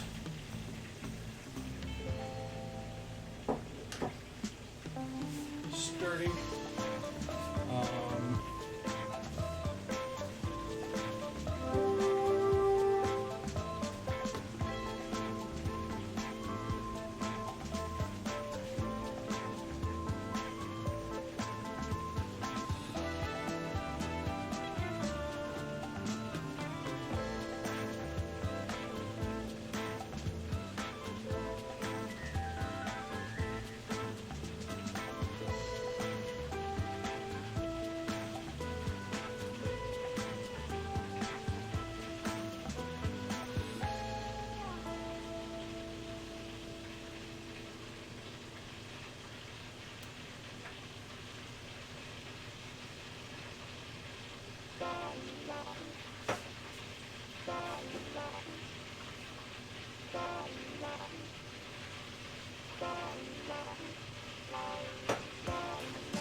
So there's our first batch of meatballs done in the fryer.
That's a long one, yeah.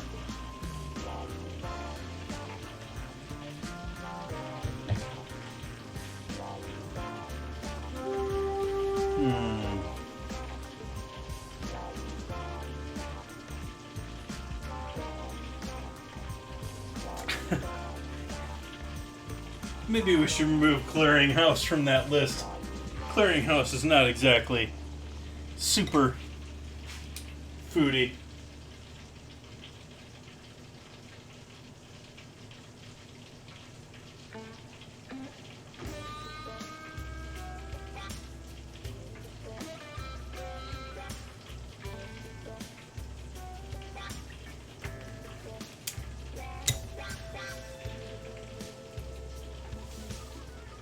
We back up to a frying temp here.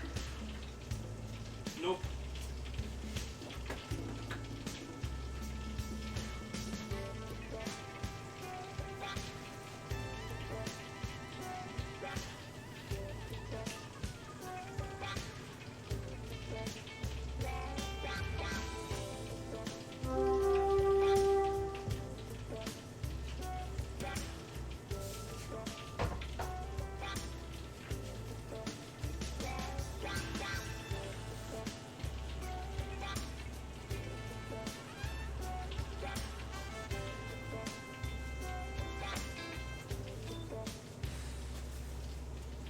Sort of want to try and put these meatballs in with our bread tonight, but I don't think I'm going to be able to do that time-wise.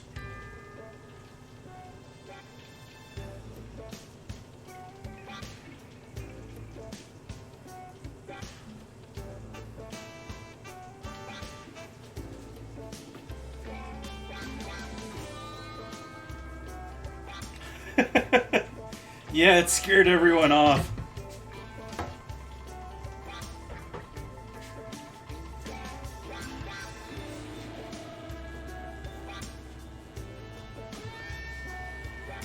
Still got our tomato sauce going away over here. I should probably turn this off because it's starting to splatter all over the place. Hey, Strychnine.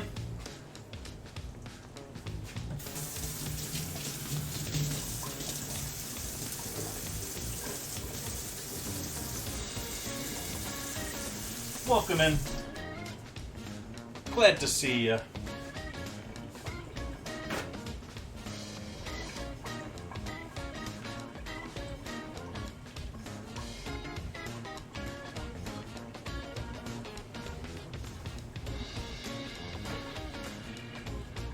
Waiting on our oil to reheat before we do another fry over here. We got our tomato sauce already defrosted. We got our potatoes ready to go in the oven. We've got our bread really getting close to be ready to go in the oven. You got to consider these are going to continue to puff up as they bake. And we've got our pizza dough for Sunday already hanging out, doing a no-knead dough for our pizza dough on Sunday.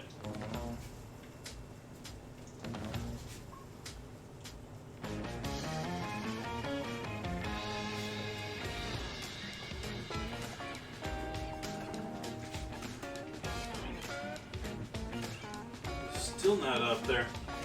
I'm going to raise that temp up even a bit more. Get that flame underneath that oil going. Because these are already starting to look pasty from the flour.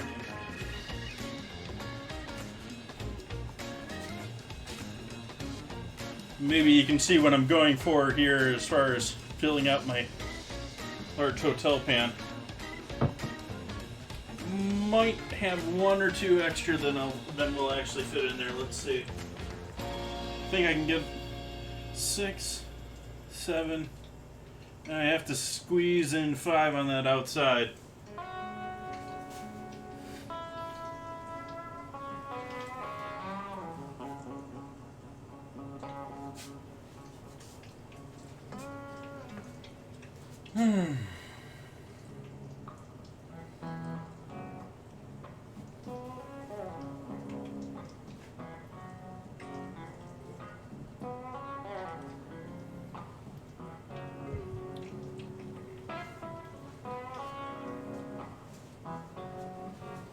Time for a new ad.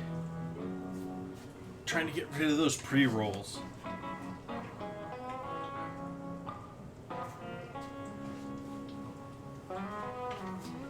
Okay, that was a little bit quick. There's another 25 seconds.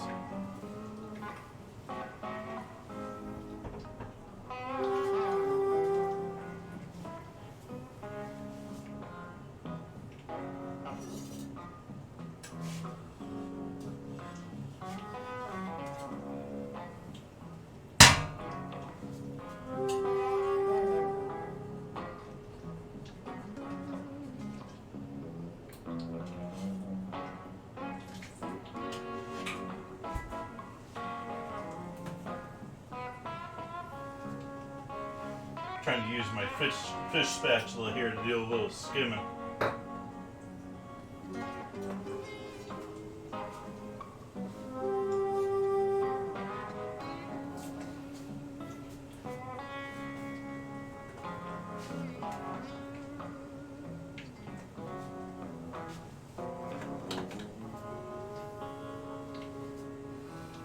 Another 50 degrees to go here in the oil.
I think I'm going to go for Killing Field right about there.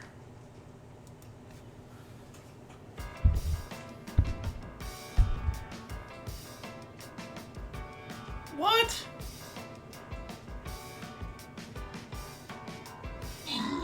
Everything is going around the wall. Oh.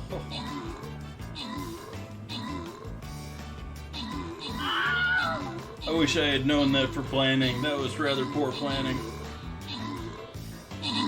Uh-oh. And we're dying because of it. There's still a lot of us, but...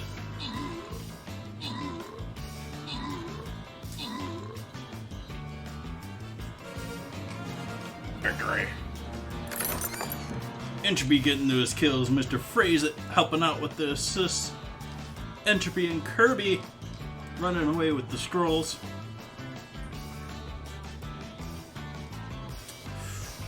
I think we go for the gold.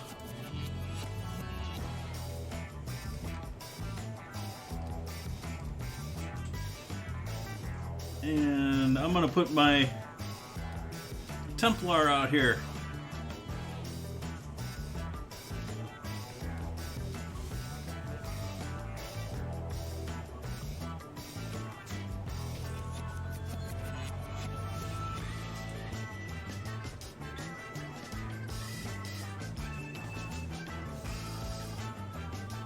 Hopefully raising in temp here quick, because I'm certainly sweating. I would like to get some heat cut down here quickly. I got the tomato sauce off, although I'm sure that's still radiating a little bit of heat.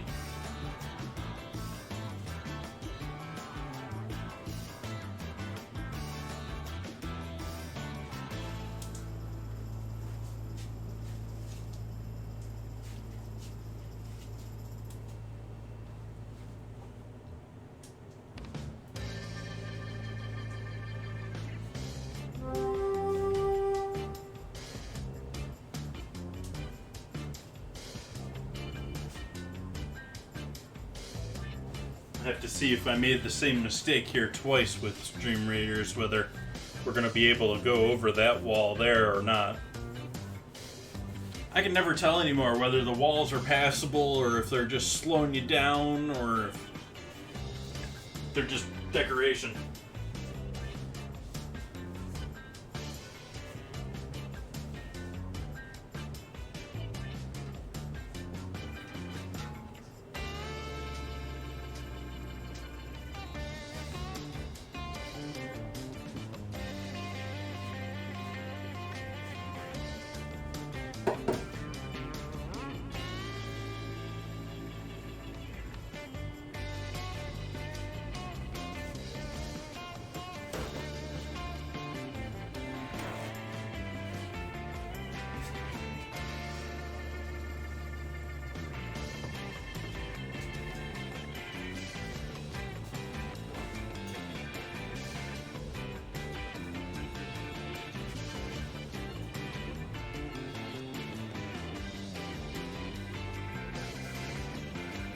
take this moment to remind everyone of our weekly ingredient challenge for Wednesdays.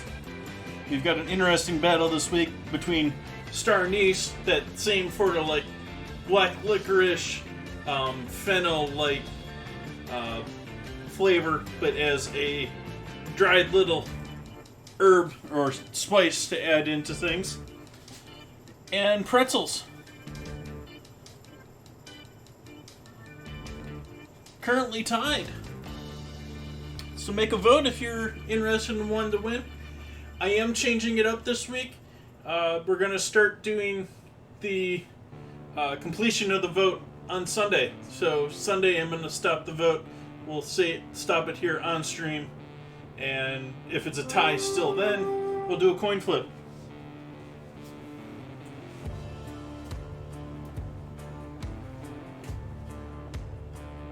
The idea is that'll give me at least half a day extra time to order things and get here on time, after this being the third or fourth ingredient challenge that got delayed by waiting on the ingredient to be delivered.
My apologies for leaving that on Discord for so long while we've got new stuff in the fryer. Put those 6 that I previously floured into the oil. I'm currently flouring the last 6.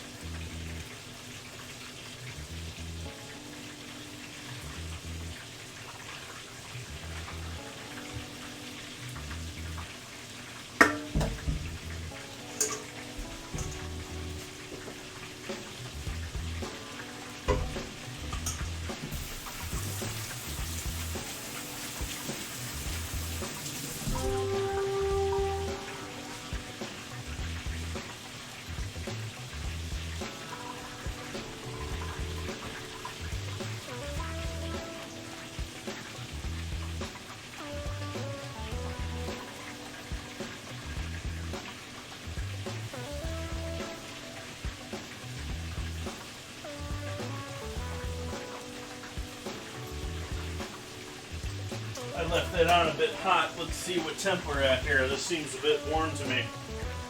Oh, we're still down low. Let's turn that heat back up.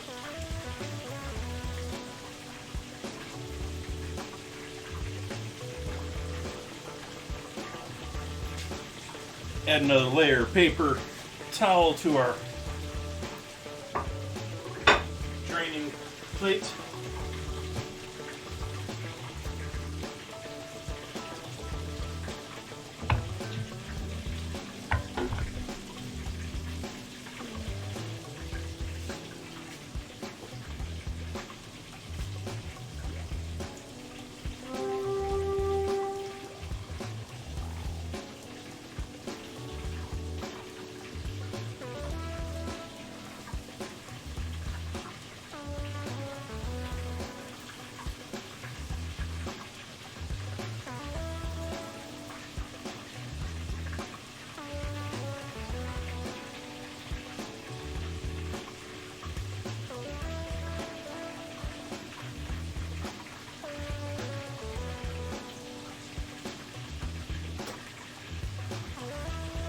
couple moments longer there.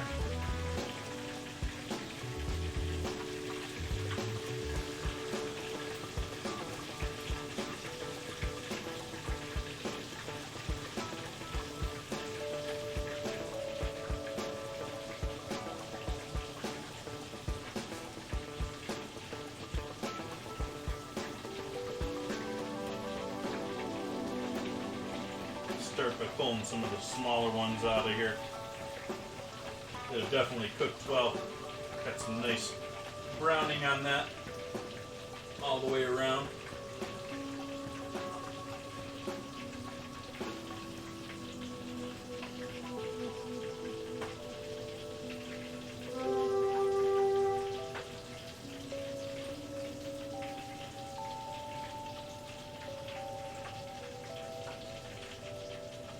May seem nasty, but those dangly bits are tasty too. So trying to keep those dangly bits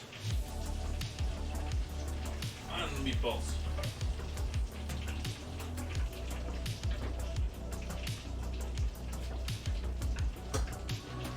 That again killed our temp, even though it left it on high temp this time. Still below 300 once again for our last 6. Here's our second batch of meatballs.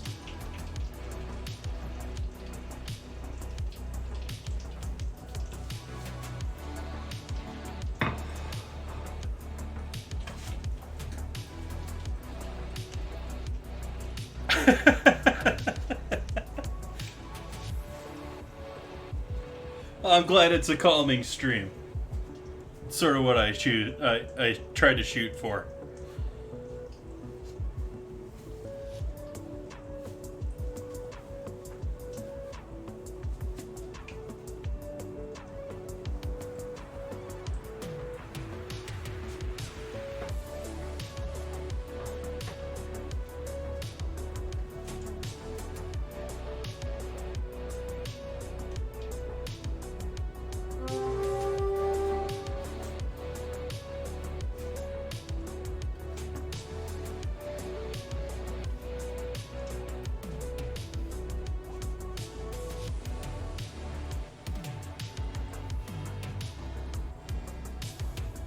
Fit 5 there. There we go.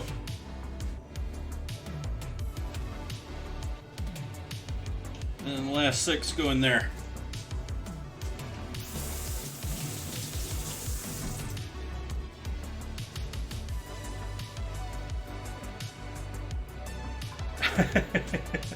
I don't know, I like to leave messes.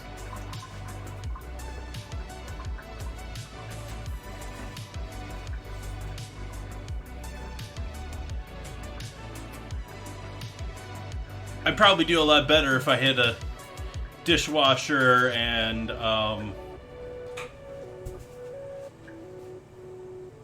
let's see what else. Professional floor cleaner.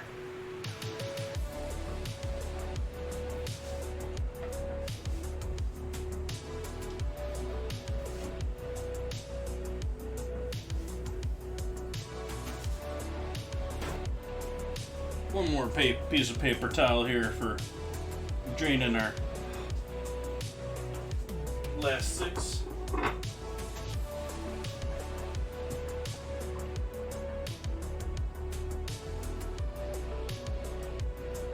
Yay!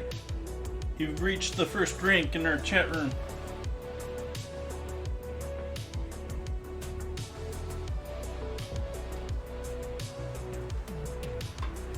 For anyone unfamiliar, there is a ranking system in chat. It is literally just how much you're viewing the stream. There is a list in the Discord of all of the...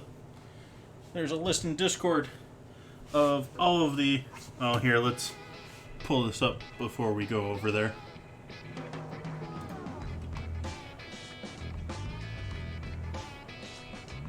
There we go. There is a ranking system. So... Kami, Porter is your first rank, but you get that just by showing up in the room. Kami is 200 minutes. Butcher is 1,000. Soup maker is 2,000. Veggie maker, cold food, entrepreneur,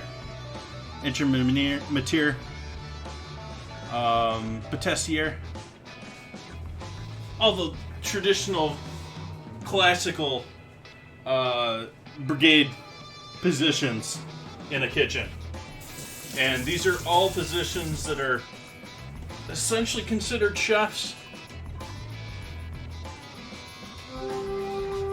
Like, Akami is like the beginning of being a chef. You're still the peon of the kitchen, but you're a chef.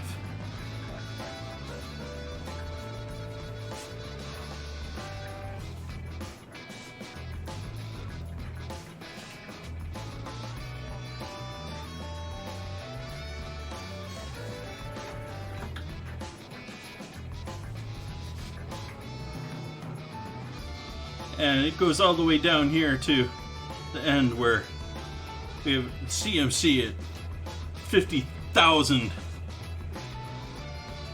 minutes watched. Which I think our highest members are still around this level. Somewhere in here.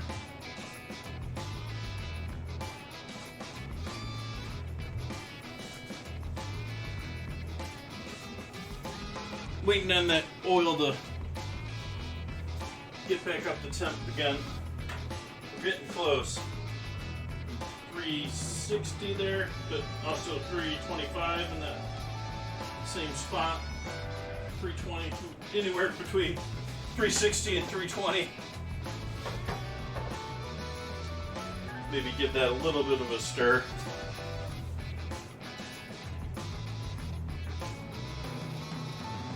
I'm using a high-walled pan here. If you're not noticing, this is not small pan, so we got some high walls for that sort of playing around.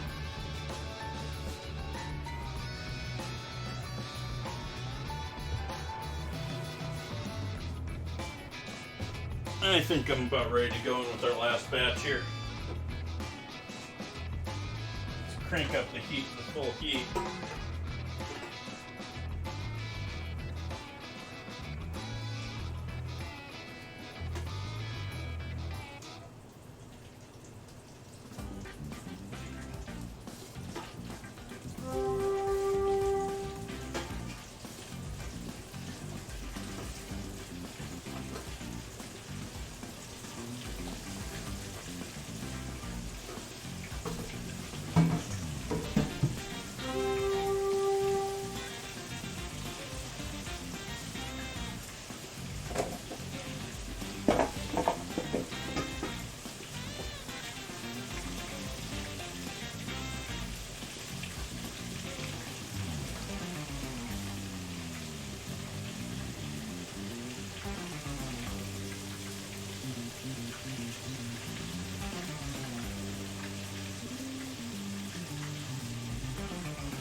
So this is all oil that I'm probably not going to use again. I'll still give it a strain and see what it looks like, but generally when you do straight meat, or pretty close to straight meat in the oil,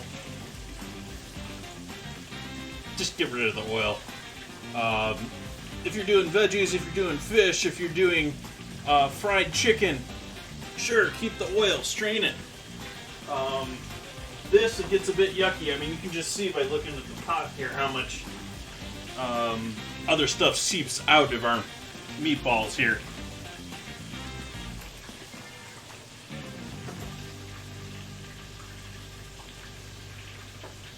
And regardless of using a nice fine mesh sieve for my oil filter.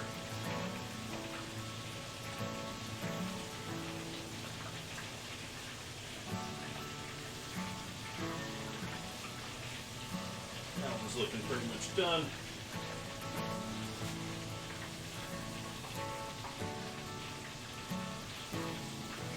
This one in the center was the smallest.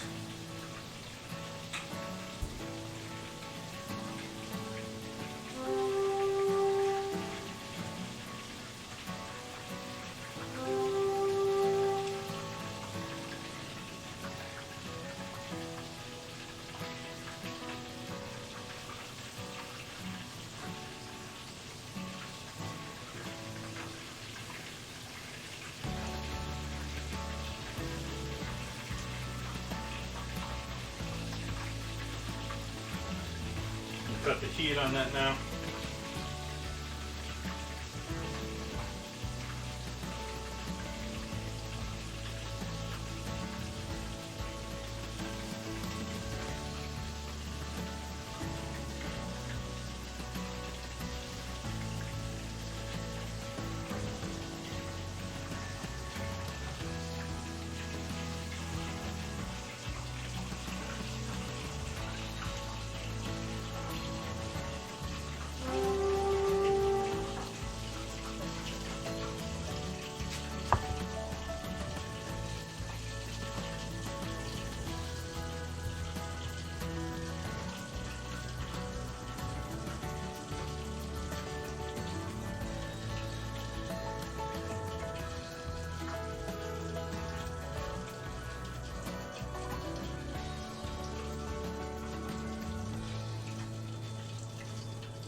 Still a little warm for that. I don't want to break them.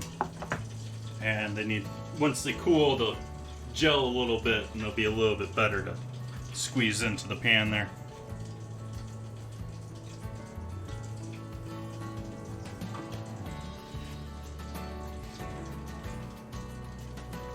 Even just a minute there. We still broke that one open a little bit.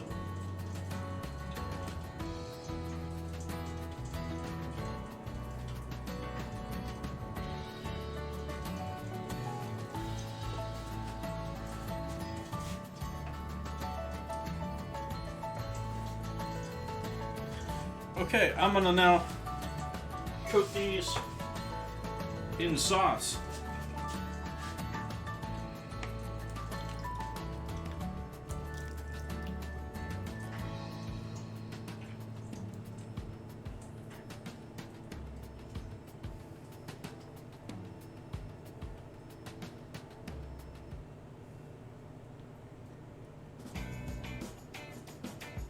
Don't want to overload the pan here. Don't want it overboiling like mad.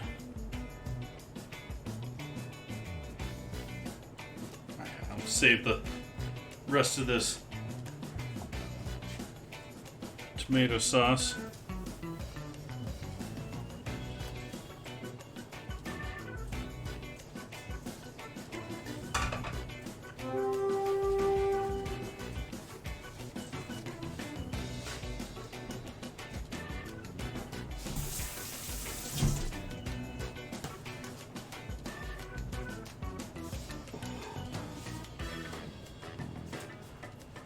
Oil we're just going to leave there for right now, but I'm going to move the handle over this way in hopes of not bumping into it or anything.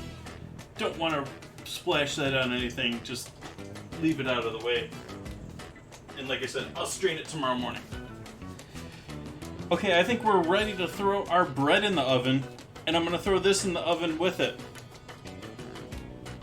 Allow these to just simmer in there with that bread. So these are going on the bottom.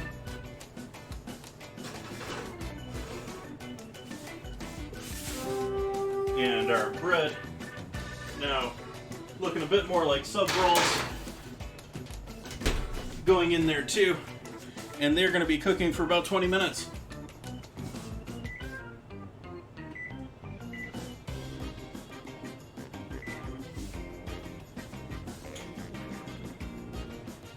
Meanwhile, I'll take 20 seconds and put our potatoes on a pan, and then we'll be hanging out.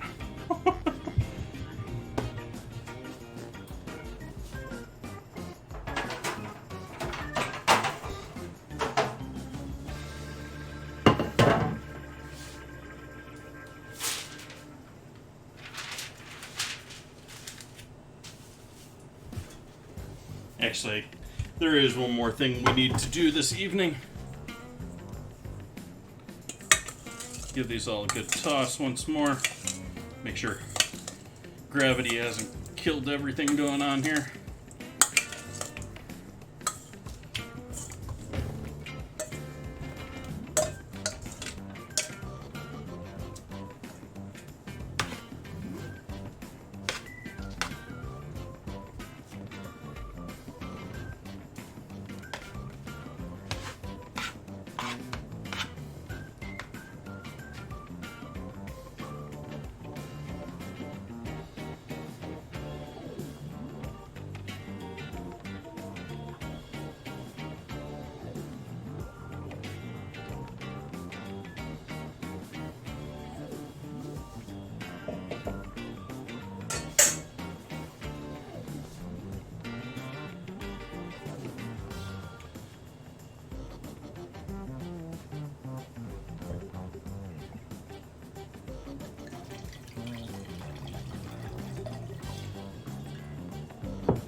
See how our tomato sauce is tasting here.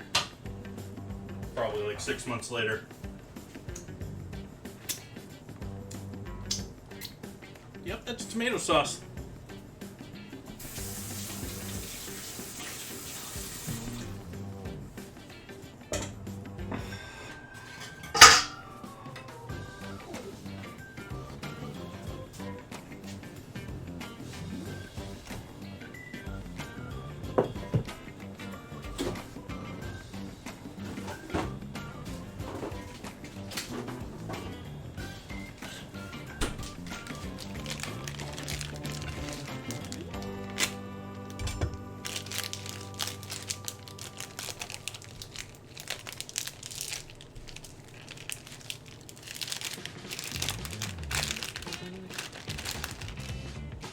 Actually, I probably should have left it in the bag.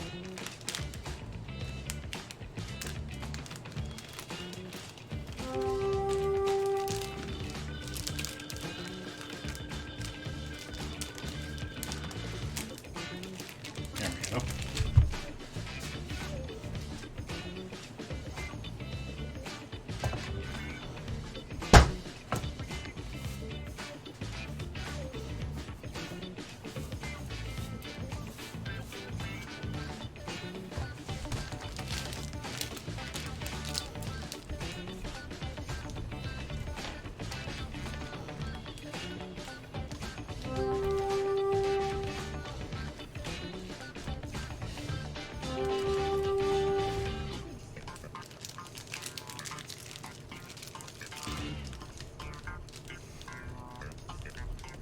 Buying cheese both for tonight's Beef Mall subs. I'm not using all this cheese tonight, obviously. Some of this is obviously for the cheese pizza, sausage pizza on Sunday.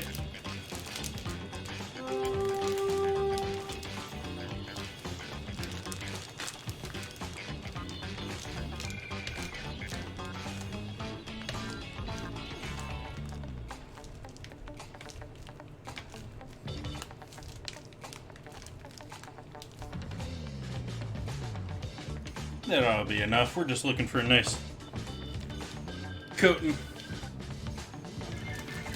on our meatball pan, or our pan of meatballs.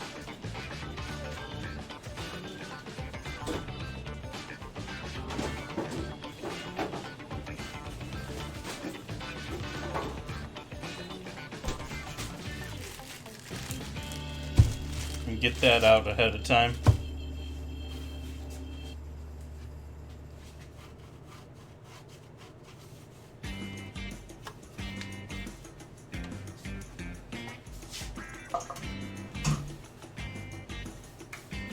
smelling that oil.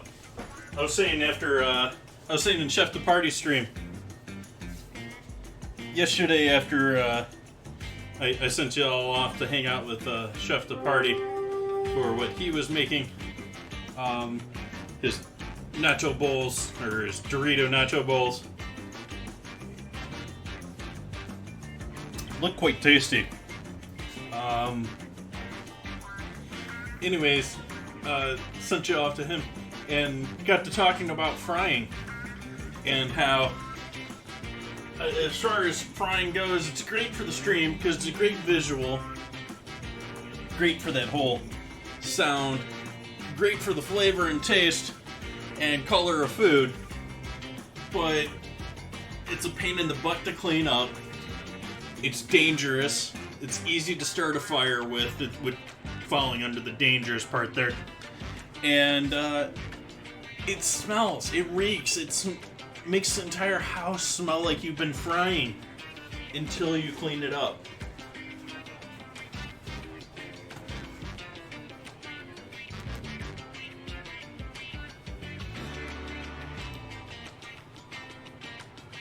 Oops, Starnee's taking a lead against Pretzels.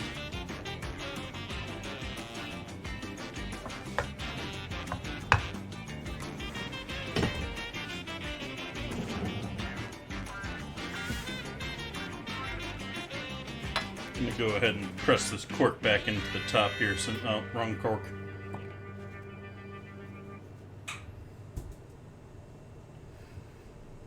Since we got a little fly buzzing around.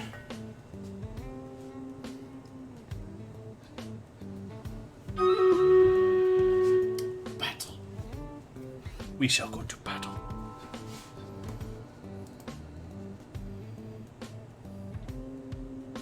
I think I'm just gonna go with haste this time. That way it works for us wherever we go.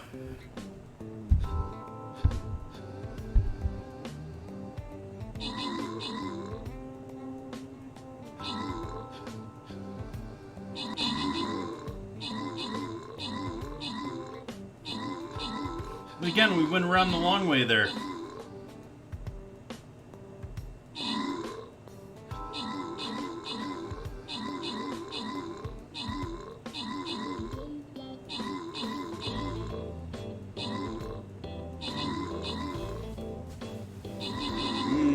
Get looking close here.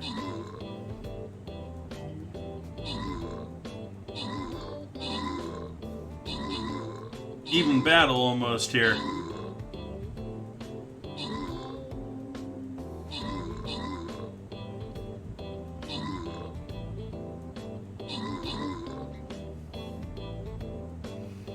Our archers have got that. Victory.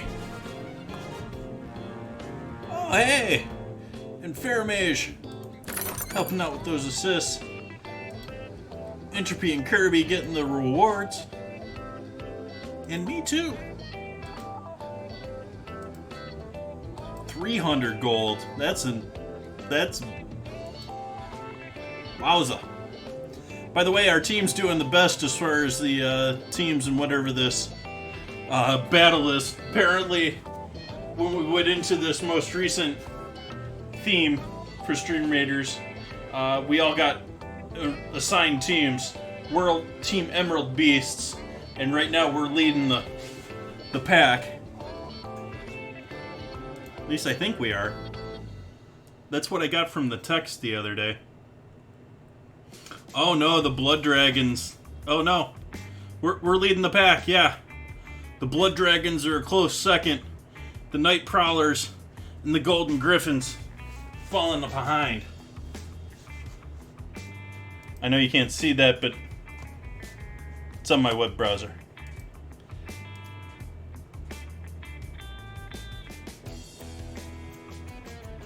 Centurion time. And we're gonna go right there.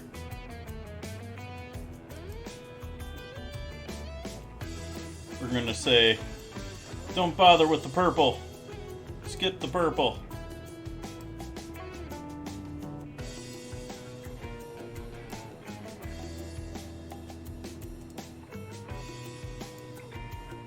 And if you want to add assassins, right there and right there. Everyone else there.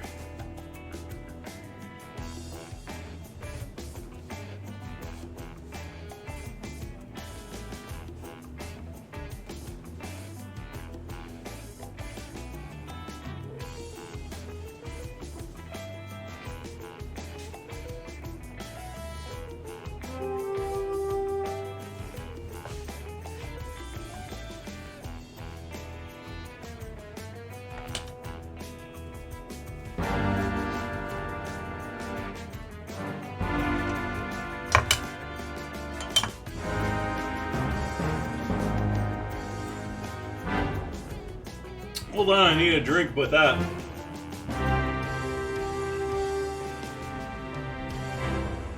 Welcome, Raiders! Hello, I'm Jason. Stream here on Twitch 3 nights a week, Wednesdays, Fridays, and Sundays.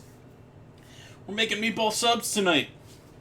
We've got our rolls in the oven with another 8.5 minutes ready to go. We've got I've already fried off all of this is our fry oil. I already fried off all of the meatballs. I did 3 pounds of meatballs, combination of 1 pound beef and 2 pounds of pork. Added some spices, some seasoning in there, breadcrumbs, eggs, all that good stuff. Formed the meatballs, fried them. They're now in with the majority of our sauce in the oven, along with those rolls.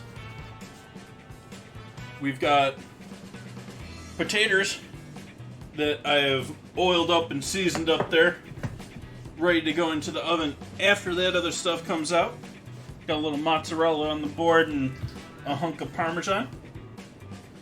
Also in the plans for this evening, I made a batch coated in plastic wrap there, so it's not great to see, but a batch of no-knead pizza dough, because Sunday I'm going to be doing sausage pizzas and going to be doing angel food cake.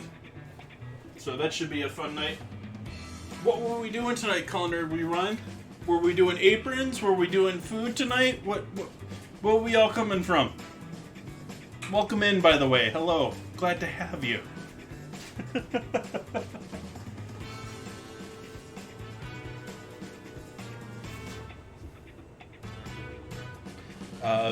Also have the scramble going on in chat. About once every 6 minutes we have the ability to join in and word scramble. I've got a dictionary of words that are international, so many different languages, but mostly related to food. And we're also doing Stream Raiders. So I just started another Stream Raiders battle. We got another 26 minutes on that. Creamy tomato soup. Oh, I've been wanting to do tomato soup for so long. Cheese balls, like pâte choux, but with... Okay. And some tomato ketchup. Nice! What are you doing tomorrow? What are you making the tomato ketchup for?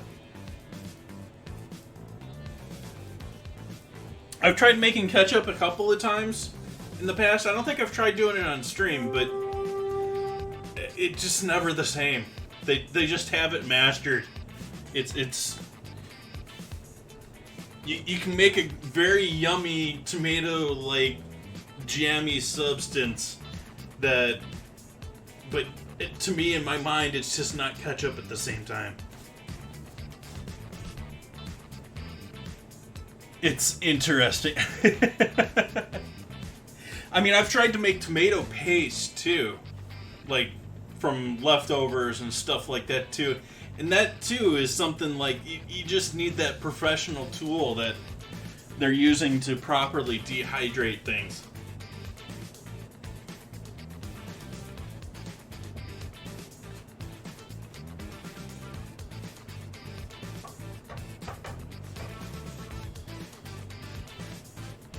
An onion casserole. So what else is going in your onion casserole? Like, I actually don't know what the picture with that, because I'm my initial thing, you say onion casserole, I'm picturing like an onion frittata, basically. But I doubt that's what you're planning.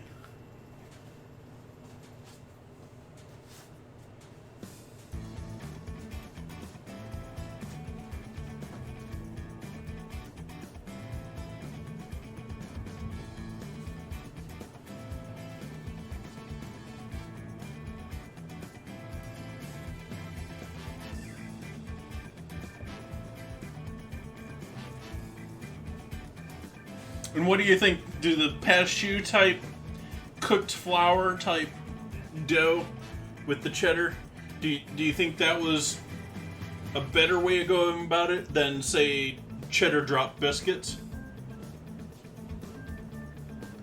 Amazing, okay.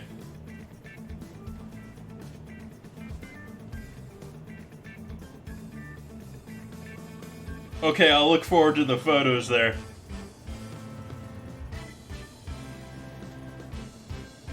Nooks and crannies. Yeah, nooks and crannies are important.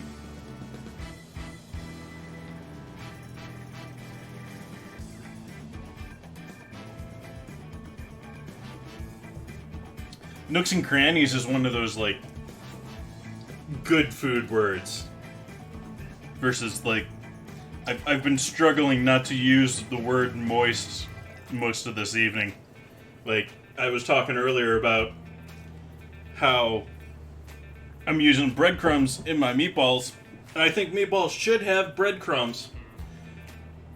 But there are people, and there are very obviously people that use breadcrumbs as like a crutch to like bulk them up. That's not why I want them in there. I want them in there to be able to absorb any excess moisture, to be able to also retain that moisture and add almost like the fattiness, but not fat, into the meatball.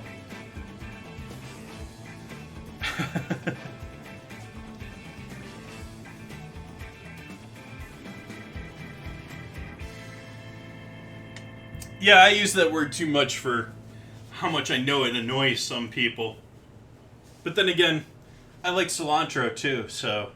And I don't care that something like 16-17% of the population thinks it tastes like soap. I don't. Sorry. Welcome in, Moss.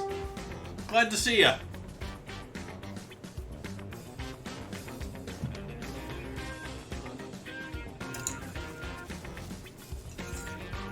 I'm also apparently not a part of the third of the population that is a diuretic to daylilies.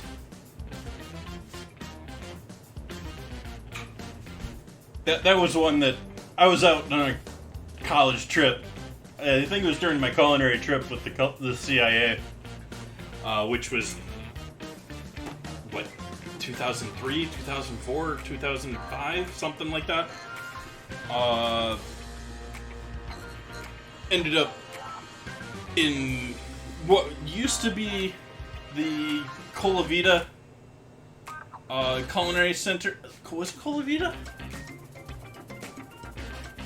Culinary Center in the middle of Napa. It's now owned by the CIA. But they had an amazing... I gotta go back there and see if the CIA's returned the garden to its glory. I know it got really bad. But there used to be an amazing culinary garden there. And so we got a tour from the gardeners when we were there as a class trip. And they were having us try all sorts of weird stuff that people never really eat. And they got me with the dailies. They handed daily leaves out to a bunch of people there. Like, give this a shot, and we're all trying everything, so yeah. Oh yeah, by the way, a third of you are going to be going to have diarrhea from eating that.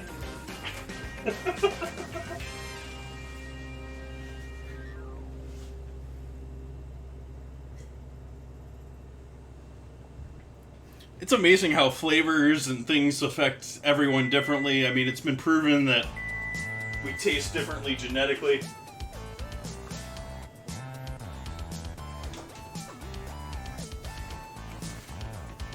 that's looking nice. Tomatoes are looking nice too, but we'll pull that bread out for the moment there. Those are looking pretty. I like these. But we're not done with those. We need to add some more flavor to these.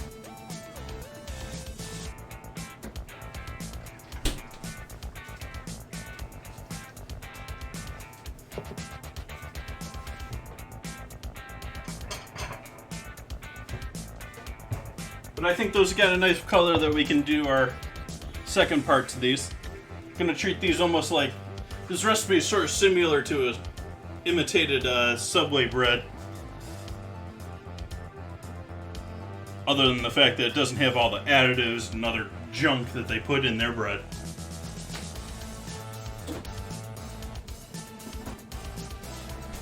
So we got some heavy cream there and a brush. Brush these with a little heavy cream. And then we're going to add some Parmesan and herbs.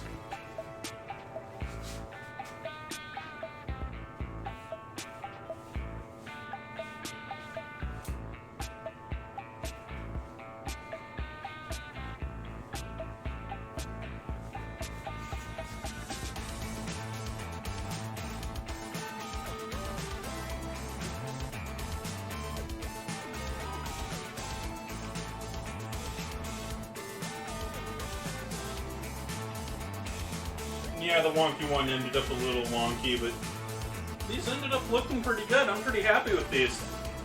Maybe a little bit smaller than I expected. Maybe should have turned this into 3 rolls instead of 4.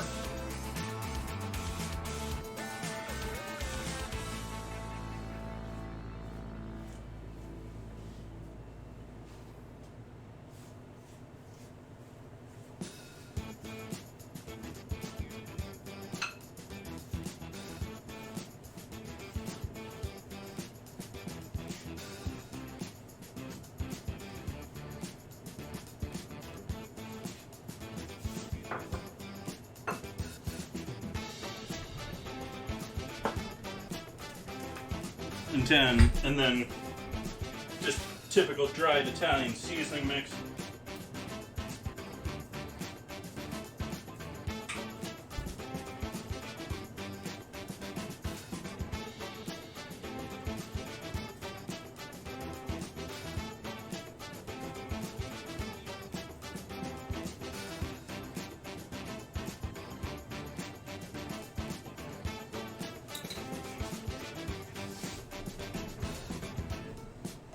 Enjoy Culinary Rewind.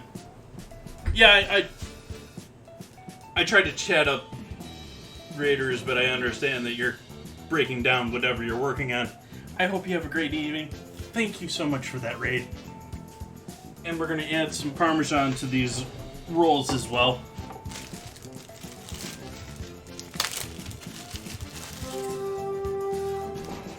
Got a hunk of the real Parmesan.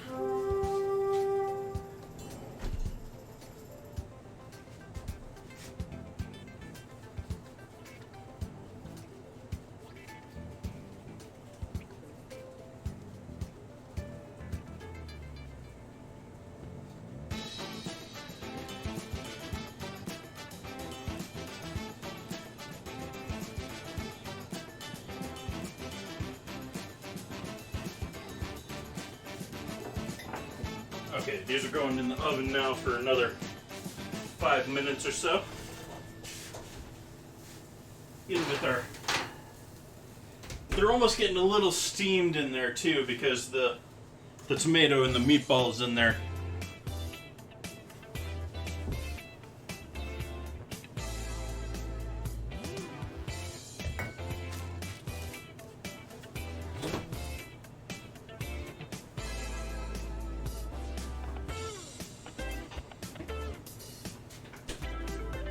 Might as well give this a crack open too.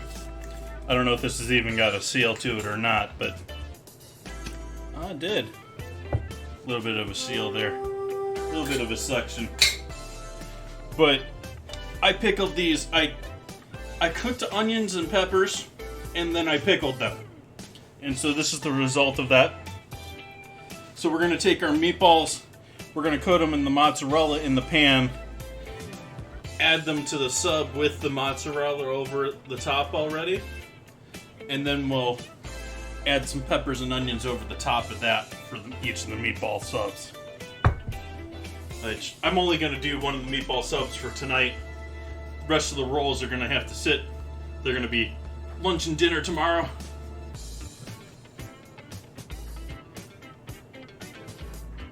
Which is how I do things here on my stream. Also, I mean, I'm a single guy living here in Sonoma County. We're drinking some cheapy supermarket wine. And, yeah, so I typically, Monday, or Wednesday, Friday, Sunday. Other than Sunday, that gives me one day. So typically I eat dinner that night, eat leftovers the next night, and then we move on to a new project the day after. Sunday gives me, either Monday or Tuesday night to typically have, some sort of meal outside and above and beyond what I'm doing here. But sometimes I do things like the crab etouffee that I did last week that lasted me the whole time. It was great. I loved that dish, by the way. Very untraditional. Like, crab is not typically etouffee. It's typically either crawfish or shrimp or even chicken, but there isn't a bunch of crab.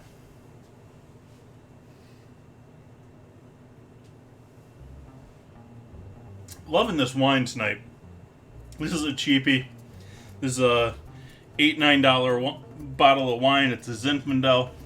It's both a combination of a jammy fruit and berry bomb, and also very spicy and peppery and got a bit of a bite to it, which is really why I like the Zinfandels. You get a lot of those manly man smells in the Zinfandels. You get all the leather and the tobacco and the barnyard,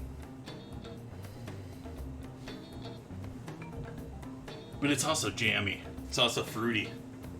And I was saying earlier, this is the third year that I've tried this particular wine. I've done the 2017, 2018, 2019. Actually thinking 2019 was probably better than 2018. 2017 probably better than both of these still. I'm still sort of debating on that one. But this is definitely a good bottle of wine. This wine right here that I'm drinking is what I'm talking about. Old Vine Zinfandel. And this is from Lodi, so this isn't Sonoma County, this is more Central California, actually. This is closer to strawberry territory than it is traditional grape territory. Of course, it's also in California's salad bowl in the middle of all of our ripe farming region.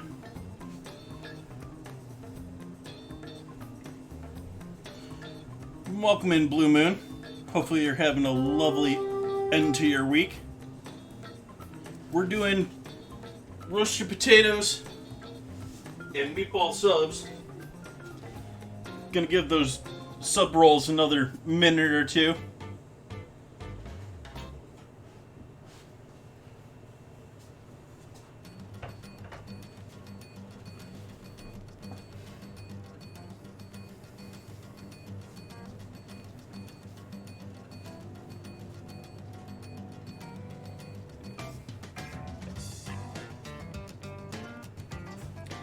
We have anyone that's been trying out New World? I decided to give that game a try. And so I've got about halfway up, I'm about 27 or so now, out of 60. Sort of looking like the people that are level 60 are doing the same stuff that I'm doing at level 30. Just higher tier at the same thing. Like the exact same quests. My sort of view of the game is it's been sort of fun, but it's been sort of dull at the same time. It's sort of like what could be a base of a good game in the future, but that good game hasn't been released yet. Like, it's the beginning levels, and then maybe we'll get some good rating out of this, but it's gonna have to be in, like, the expansions, because what is in this game so far is not impressing me so far.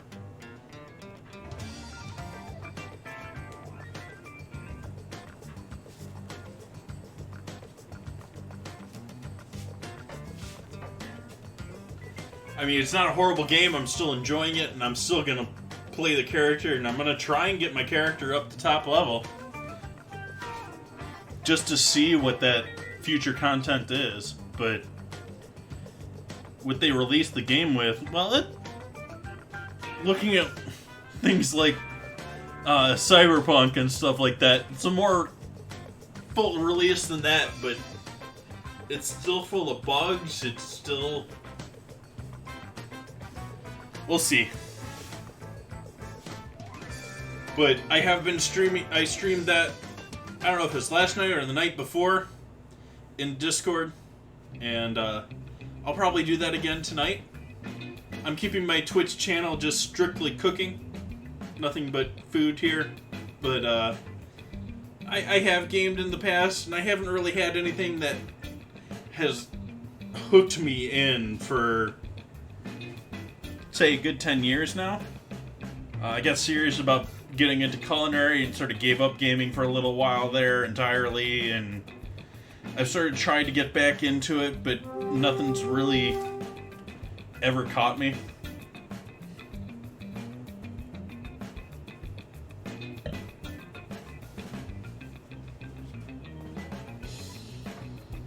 It still smells like I'm frying stuff in here.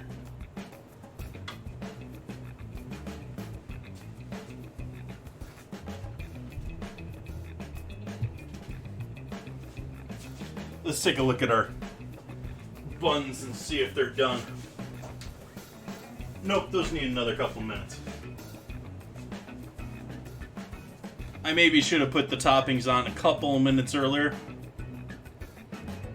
because I'm thinking we're going beyond what I want to go for the bread to get the toppings to look nice and browned with the cheese and all.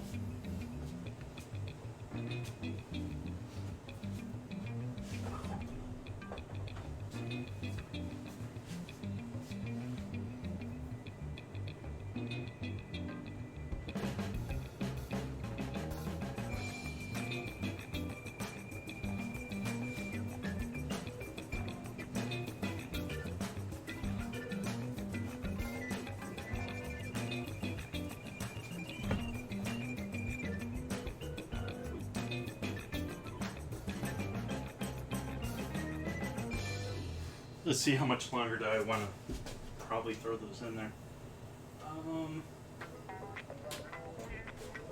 Let's give that another 10 minutes, actually. Let's take a little break here. I'm going to throw up my AFK screen, which means we'll be back in 8.5 to 9 minutes. I hope you enjoy my old school commercials.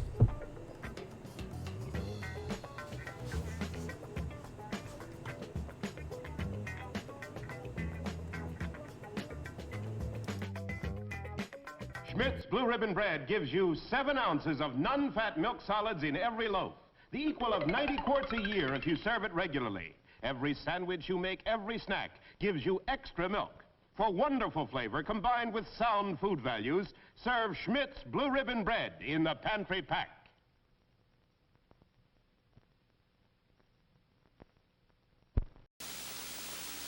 Folks, why do you eat Wheaties? We like it.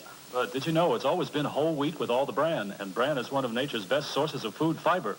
That's news to us. Wheaties breakfast this morning? Sure, it helps me feel fit. But do you know Wheaties has bran fiber your body may need? That's news to me. Why Wheaties? Oh, we love the taste. I have for years. But do you know for years you've been getting something extra for your diet? Bran fiber? Well, that's news to me. Wheaties. It's brand news. Next week, George and Gracie will be brought to you by Carnation. Hiya, happy boy. Wish you'd been with me today. We saw a great dog show, some beautiful dogs. There was the handsomest poodle, a real beauty, an international champion.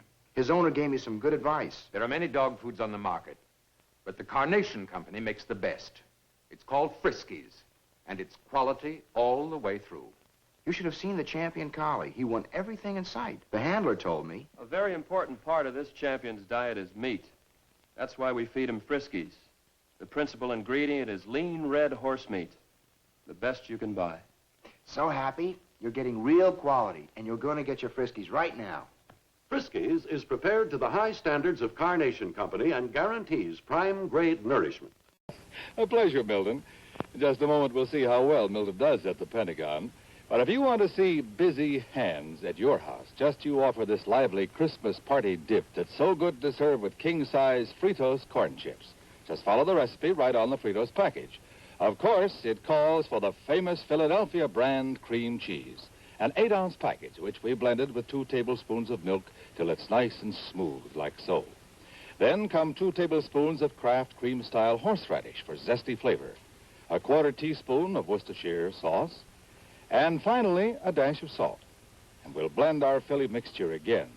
And when party time comes, let the folks enjoy this wonderful Philly horseradish dip with crisp king-size Fritos. There are those busy hands. Just remember, you make the best-tasting dips with the freshest-tasting cream cheese you can buy. Philadelphia brand cream cheese, made only by Kraft. If you've ever been to Venice, you remember the gondolas and the picturesque waterways. And you remember the food, too. Superb food, prepared with that very special Italian touch. The same special Italian touch that Chef Boyardee sauce with meat can give to your meals over here. Because the recipe for this tangy sauce has been brought over from Italy by this famous Italian chef.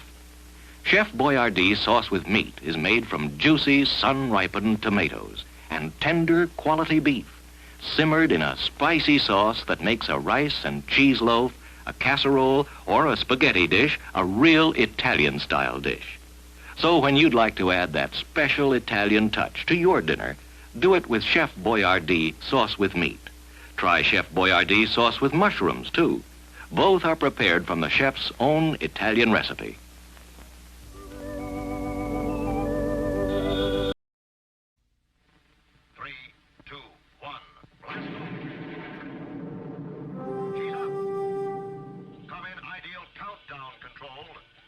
Second launching. Atlas moving into position. Fuel her up. All set. Count down.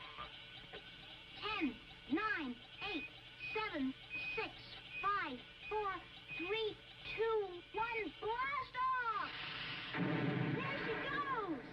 Yes, you can be in command of your own ideal countdown. It's a real electronic missile base. You sit at the controls and move missiles into place. You count down. You blast off. You track the flight. The ideal countdown comes complete with moon missile and lunar probe, as well as a giant atlas. Get your electronic ideal countdown now, wherever good toys are sold. It's a wonderful toy. It's ideal. When you have a Labatt's, you have an adventure. Canadian Light, that's Labatt's. It's a great new taste in beer. Enjoy import quality at USA prices. Have an adventure. Have a Labatt's.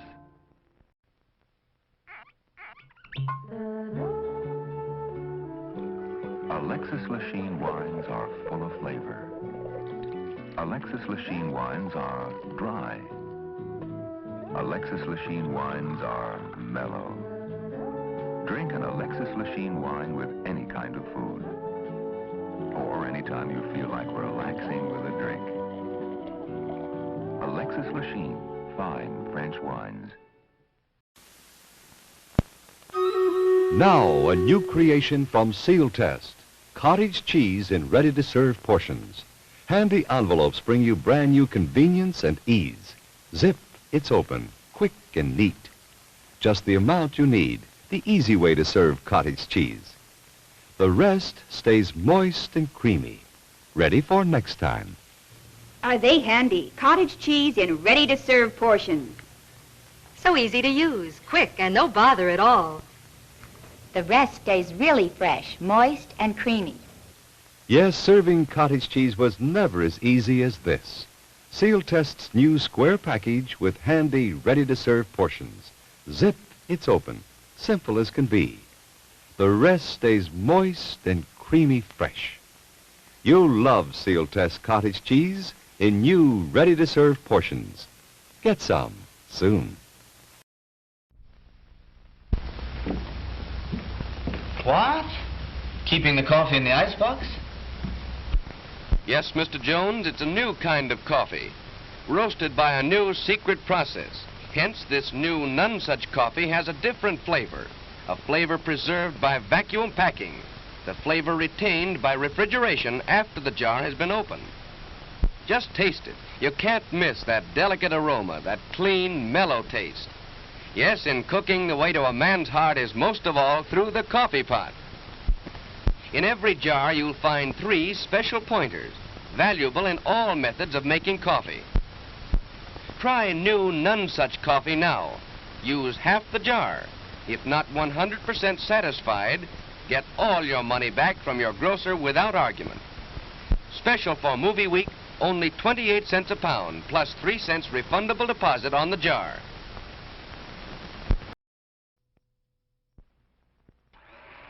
Here's the newest, most exciting sound in town. It's a General Electric blender that's going around. Completely new from base to lid. Take it apart, see what they did. The non-skid base is the lowest you'll ever see. The decanter has a 36-ounce blending capacity. The non-spill lid is really smart. For blending convenience, it comes apart. Add additional ingredients, if you will. Look, no splash, see no spill. Put them all together and you know it's true. The General Electric blender is best for you. If you want to know another reason why, It's only 10 1/2 inches high. stores easily on the counter or on a shelf. There's 1,000 things you can make yourself. Make party spreads, Great cabbage heads, blend the meatloaf for a family of 8. Make ice-cold drinks you'll appreciate. Now's the time for you to buy the General Electric blender. Did he say only 10 1/2 inches high?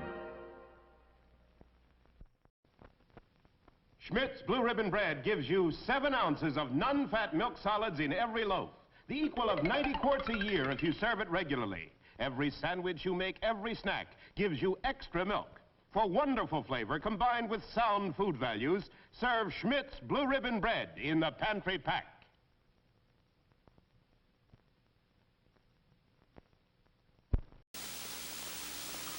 Folks, why do you eat Wheaties? All right.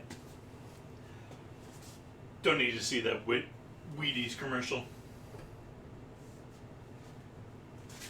Let's see how our bread is looking.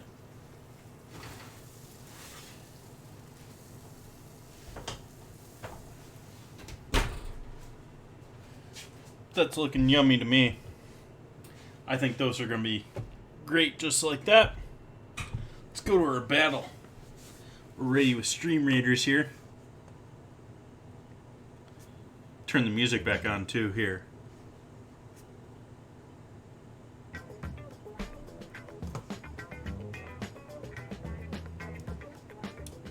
Do haste for our attack. 19 allies versus 66 enemies.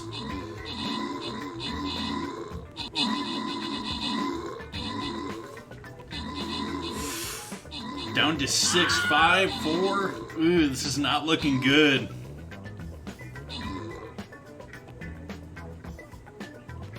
It's not looking good.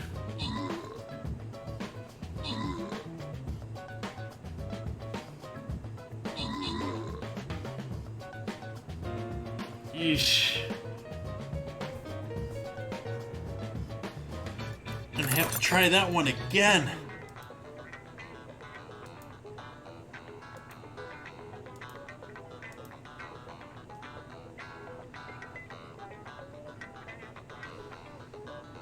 try monk this time.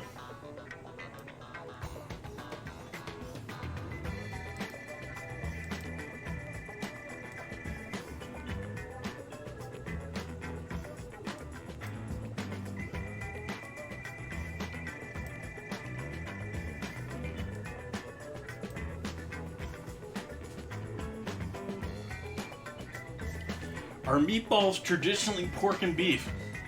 That would depend on where you're talking about traditionally. I mean, even regionally traditionally. I think they're what gives the best flavor. Pork and that pork fat is going to give you really good flavor in that beef ball. But you also want some of that deeper, real beefy flavor too. So, the combination of the two. Italian, it really gets weird because you get sort of two different cultures with Italian. You get the northern Italian and the southern Italian. The northern Italians are much more cows and would probably be much more likely to throw some beef in there. Southern Italy is much more seafood, so I can see them not putting as much beef in there. So, but to be honest, I don't really know the true answer to that. And it really matters who your grandmother is to be the true, honest answer to that. I sort of hate, after years and years of cooking, the word traditional. Because it's entirely made up in the user's mind. Is entirely what's traditional to you.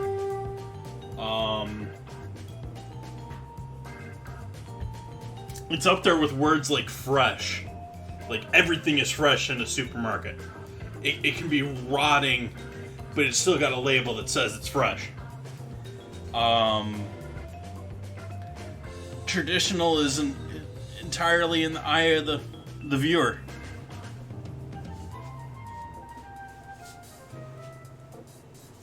Pretty happy with these sub buns. I think they're gonna be great. Let them rest a little bit longer there on the stove. Hey, SoCal. Where is SoCal for you? Am I gonna see you in San Diego this time next year for the TwitchCon? Are you in San Diego, South Cal? Are you in LA, South Cal?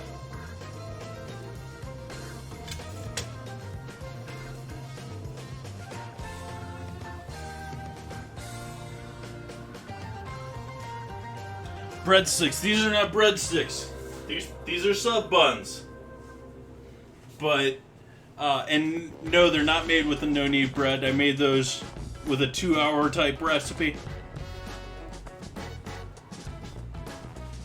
This is no knead. This is going to be pizza dough for Sunday.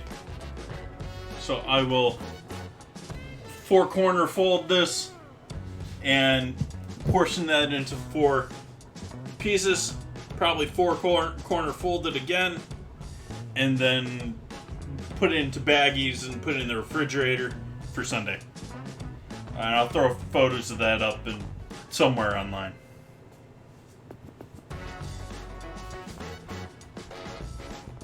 So we got our meatballs going there.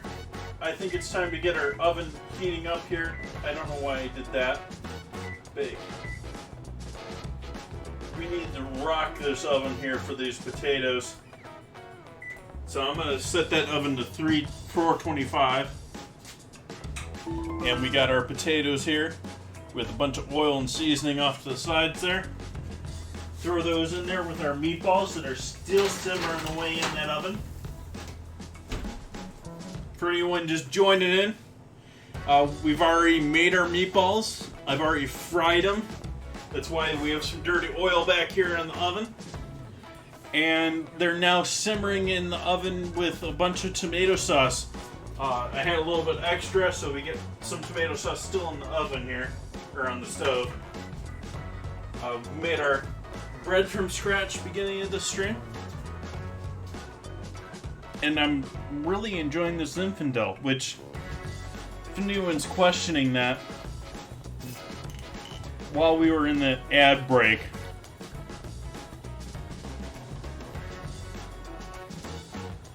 there was a couple drops left in there.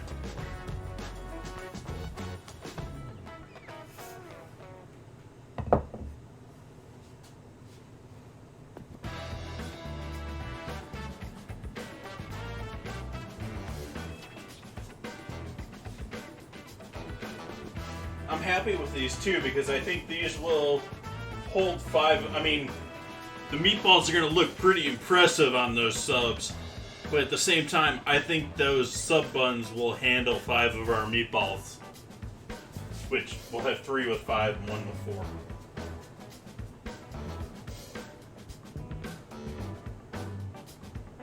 I do too, Maz. I'm a meatball fan.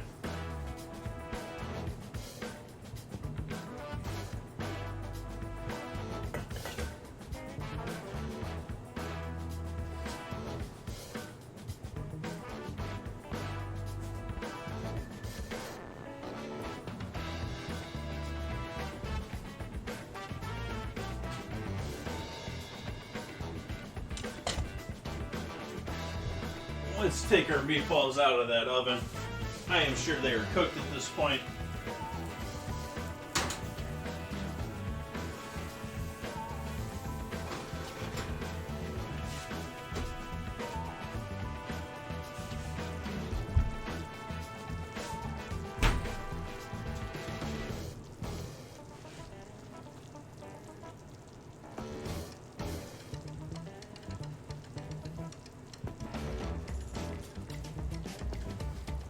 Just the camera here for a moment, sorry.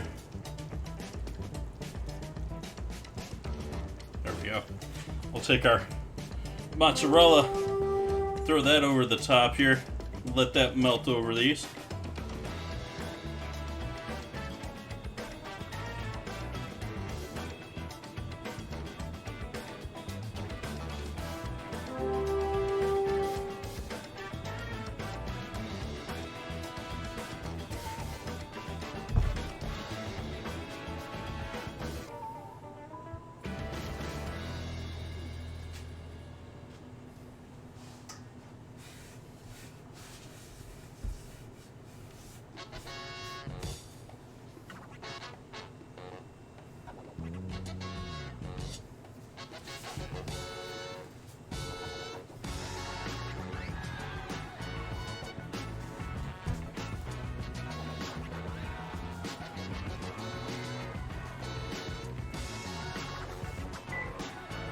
And now we're going to be hanging out here for about 40 minutes, waiting on our potatoes to cook through.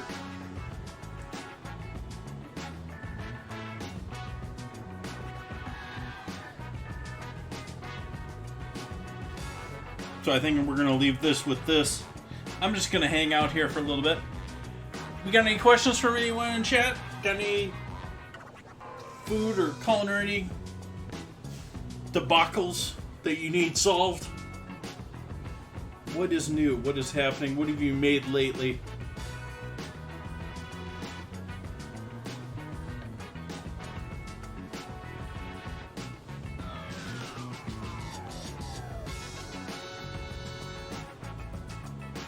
Japanese. I don't use Japanese knives.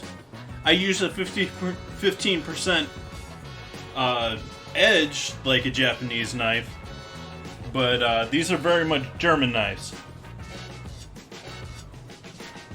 I wouldn't be opposed to a Japanese knife if I was out shopping again. Like I said, I'm basically in the edge of a Santoku. Okay, it's a Japanese style knife, yeah. But this is also a Wüsthof, which makes it very much German.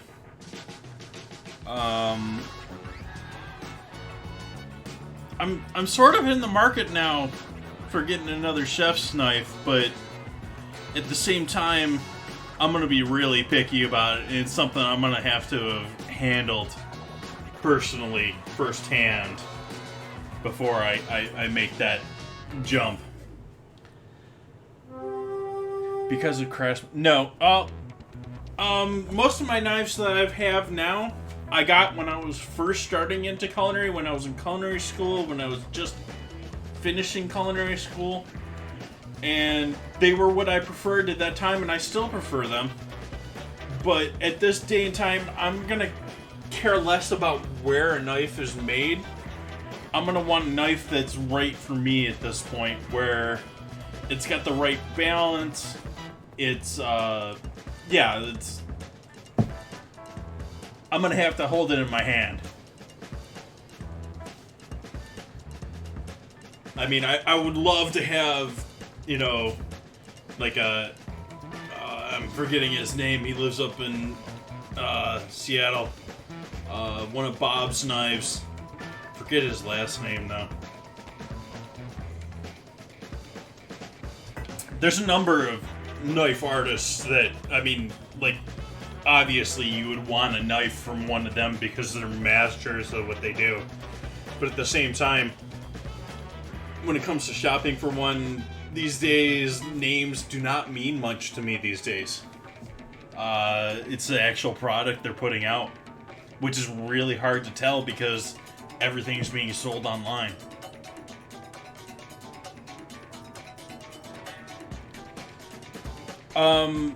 Well, it's been years since I bought a knife. Let's start off with that. I mean, I repaired this knife after the handle broke on it. This metal is rusted right about there to the point that the metal broke, even though it's got a full tang and it came loose. I super glued it back in place with some silicone in the gap.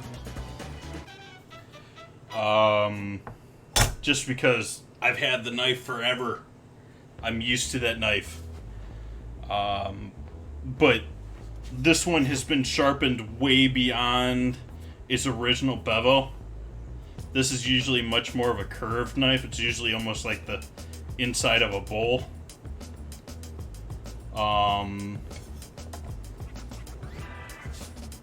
So I mean, I didn't really do that. I said to friends and family and other people that I was cool with these knives. Buy me these knives, and so I got a whole bunch of Grand Prix knives from Wusthof. Would I go back to? I'd have to try them in my hand again. It's been ages since, and they have changed those knives since I bought these. Like, you can't get these handles anymore. The handles are completely different these days.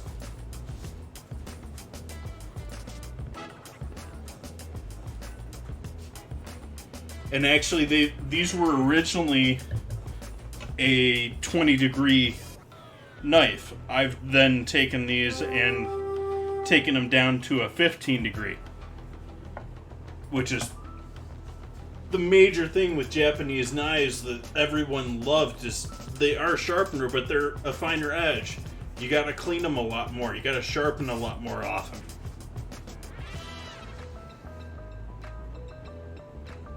I mean, steel is steel. It wasn't like the Japanese were the only people doing Damascus-style steel after centuries.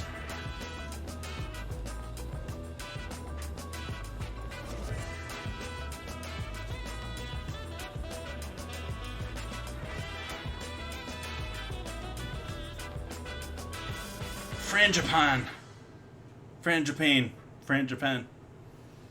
No Ginsus in your place. No. I actually still joke about Ginsus, but they're actually still a legit company. They still exist. You can buy Ginsus today.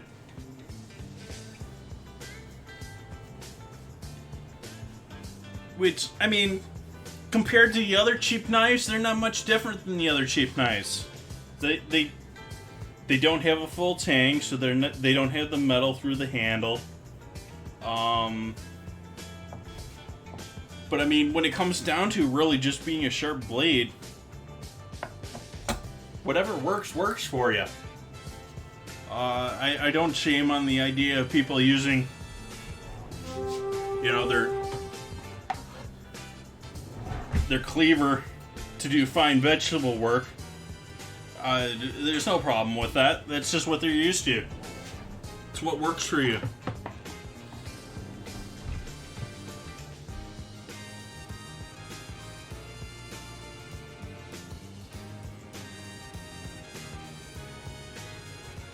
Nice.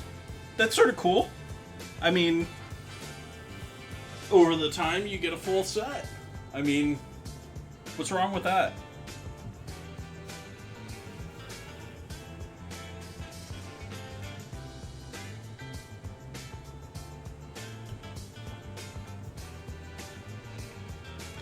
I mean, if you only know the dude for a year or two, you know, it can be a little like, what am I going to do with this? But if it's someone from your family, that's, I mean, I love getting socks as gifts, you know, sort of a thing, you know. The things that you don't want to buy yourself, that you just given to yourself, those are like some of the best gifts when you get old.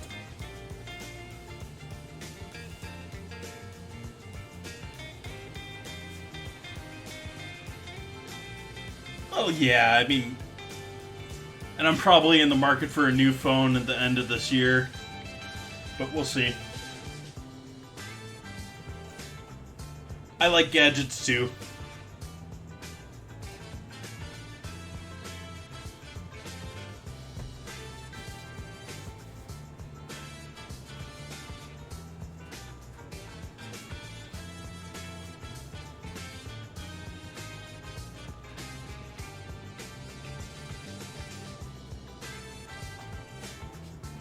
All the oil from the cheese piling up there. Sort of nasty when you look at it after. In fact, it makes me want to do this.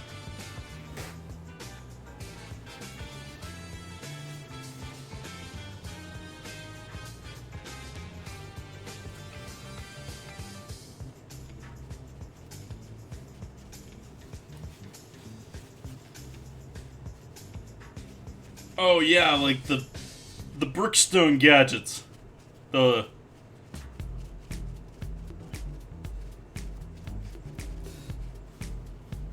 those that were around for the generations of mall life.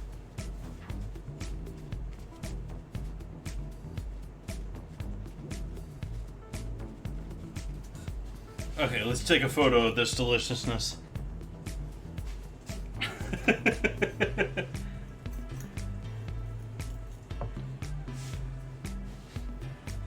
The vibrating chair that, you know, is cool because it vibrates, but is otherwise a piece of junk.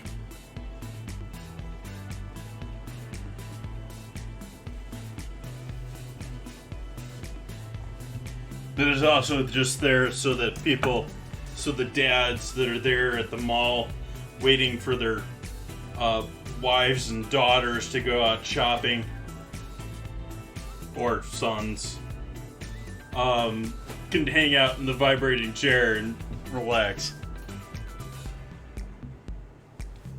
I do not know how malls still exist. I am honestly confused why malls these days have not turned into Amazon fulfillment stations.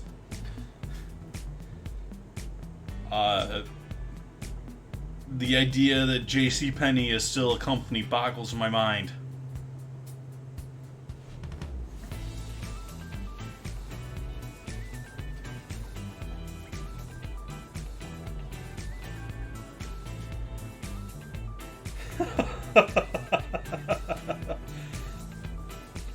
Yeah, Sears is another one. Why does Sears still exist?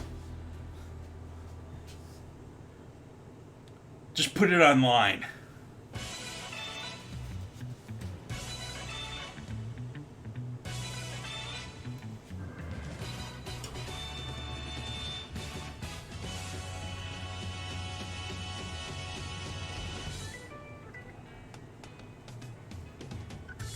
Blotting the oil off of this is a little like blotting a cut. It's a little like dealing with blood. Pulling the oil off of the cheese.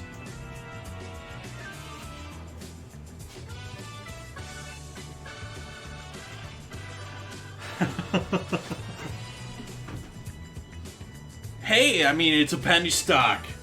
You can make money on penny stock. At least when it comes to cryptocurrency, people think they're going to make gazillions off of stocks that are pennies. It's the new junk stocks.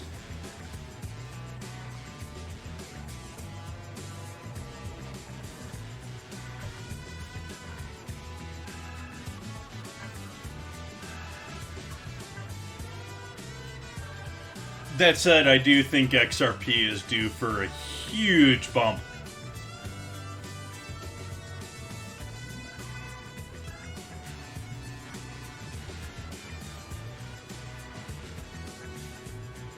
Because anyone watching that, if anyone's familiar with that that's in chat, I think anyone that watches that is going to be realizing that at worst they're going to get a fine by the SEC. Most likely they're going to win their court case. Which, I mean, the sky's the limit at that point. It'll jump to whatever its real value is, which is certainly less than what it is now.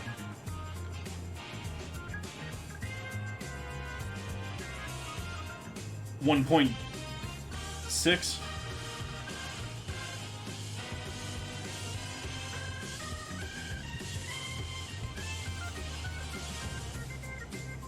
Yeah, it's not a horrible speculative play, but at the same time, I don't know why they exist anymore.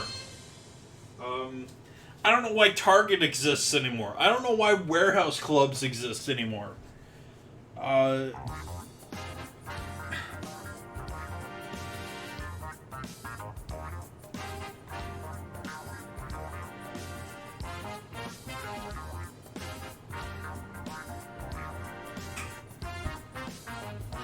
Well, that's the case for most stocks these days. I mean, the hours that open trading are available, it's like a complete joke. It's entirely manipulated.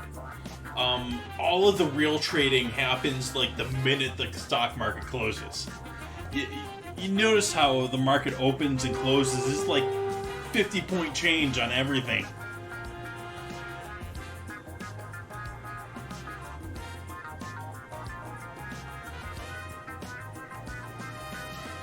That's true entropy, but yeah, we're getting to the point where that should be like 40% or less.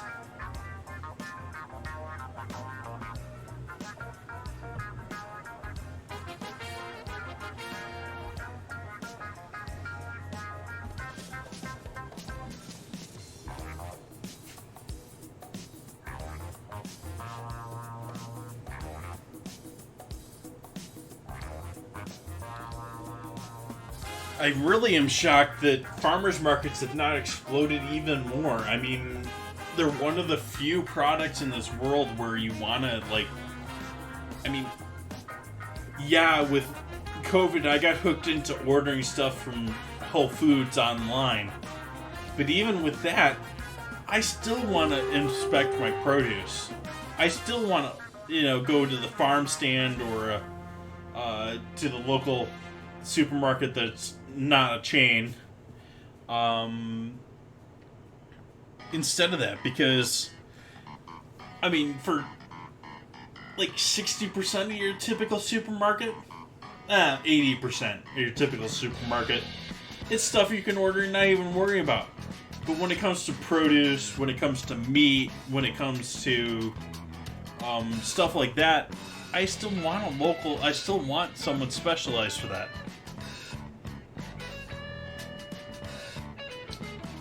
There are, I believe, 6 year-round markets in Sonoma County. There are somewhere between 15 and 20 during summertime that are seasonal. And that's not even counting a couple of big, like, city markets that I don't really think are farmers markets, but have a couple of farmers at them. But we're, like, where I live is like the epitome of farmers market world. Like, we can have year-round markets. The majority of the U.S. cannot have year-round markets. They do not have produce year-round. And even here in, like, from like January to like May, we're like really it's really struggling.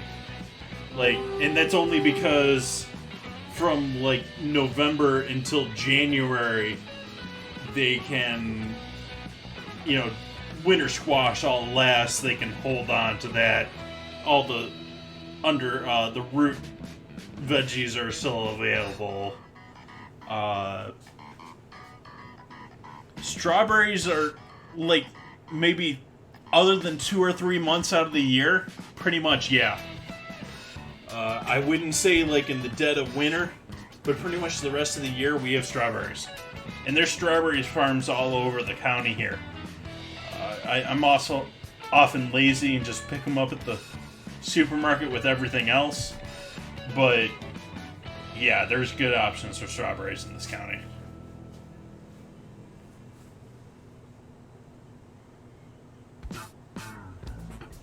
Although we're considerably farther north from where the majority of strawberries are grown. The majority of strawberries in California are grown around Watsonville. And actually it started with one major organic farm in Watsonville. And the family has had fighting and infighting, and they've split into multiple companies. And so there's several major strawberry farms, but like they're all like related to each other at the same time in Watsonville.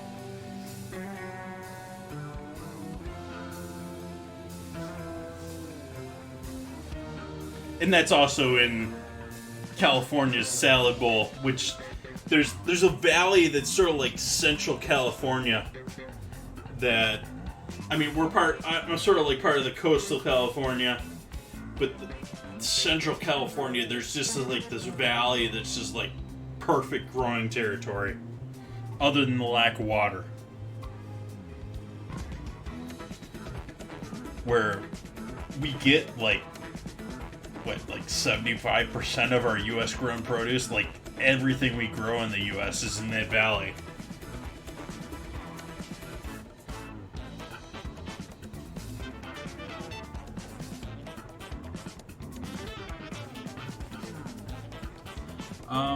Also, I missed a couple, almost an hour ago with that raid from Culinary Rewind, but C. Clance and Swift Guy, thank you for those follows. I appreciate that. With all the bots lately, I've removed all my follower alerts, but I appreciate you following.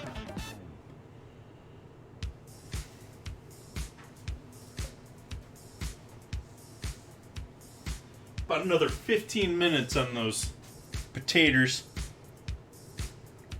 till we finish wrapping up our dinner tonight. Potatoes are our last thing to do.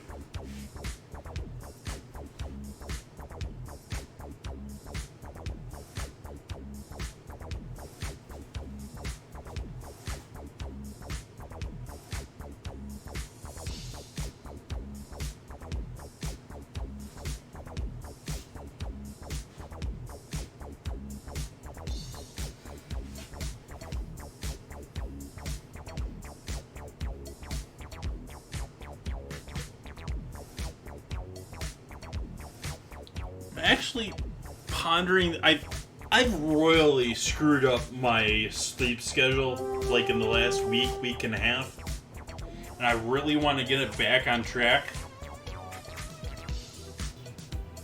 I might be up for a long time tonight.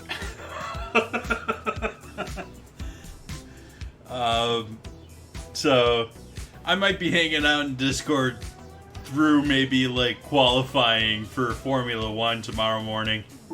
And if I'm still awake and get a second wind, I may even stay up longer. I did, Maz. I wasn't able to get my Boba pearls, which I still have a whole bunch here in the fridge, for my ingredient challenge. And so instead of streaming on Wednesday, I streamed on Thursday this week. These are the mango ones. These are the junk flavored ones. The passion fruit and the strawberry were pretty good, but the mango, yeah. Let's do our battle.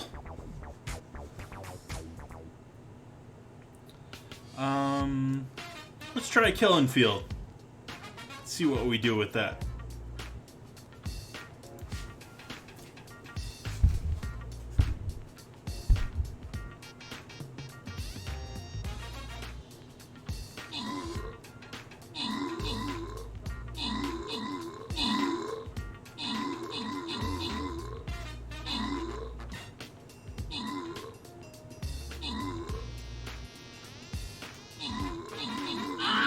Working out pretty good. We're still staying in the central area. We're killing everything. None of us are dying. This is working.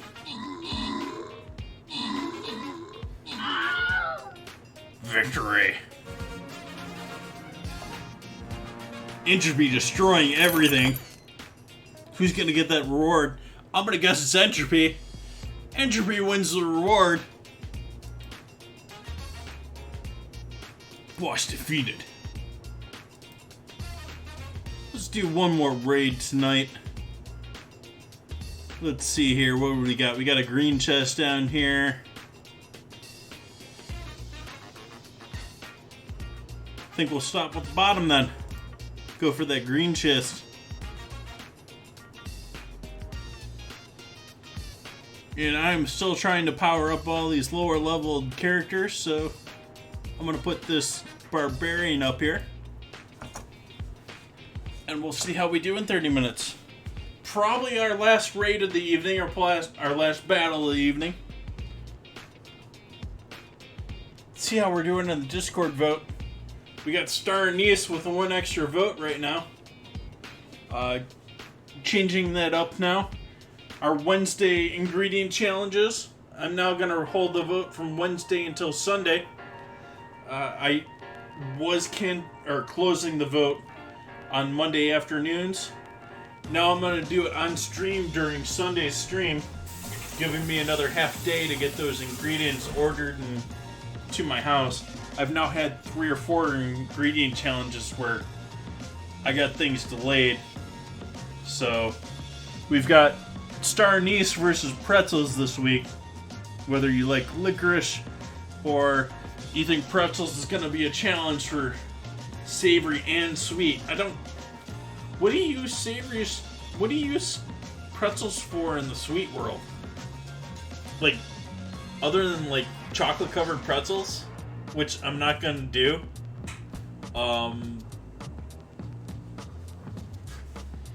Cinnamon sugar pretzels? I don't really see that. That's sort of like forcing things, I think. That's sort of like a cinnamon sugar bagel. Honestly, pretzels and bagels are pretty similar.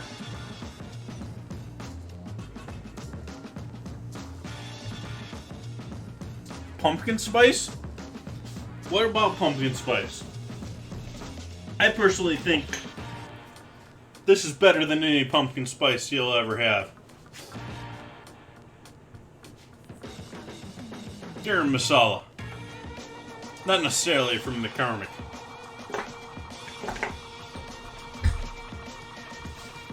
Pumpkin spice pretzels. Same thing. It's still not sweet.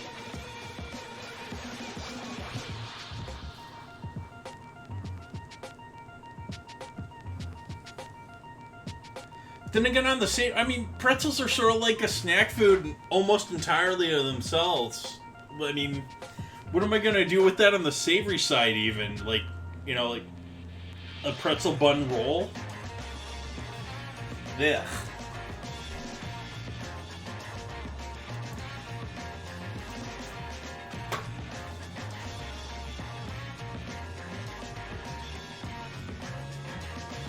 Actually, I just thought of what I probably would do with pretzels is use them as a crust of some sort. I probably would use, actually, for both sweet and savory. You can use pretzels as whether you're frying something or whether you're baking something, you can coat them in pretzel.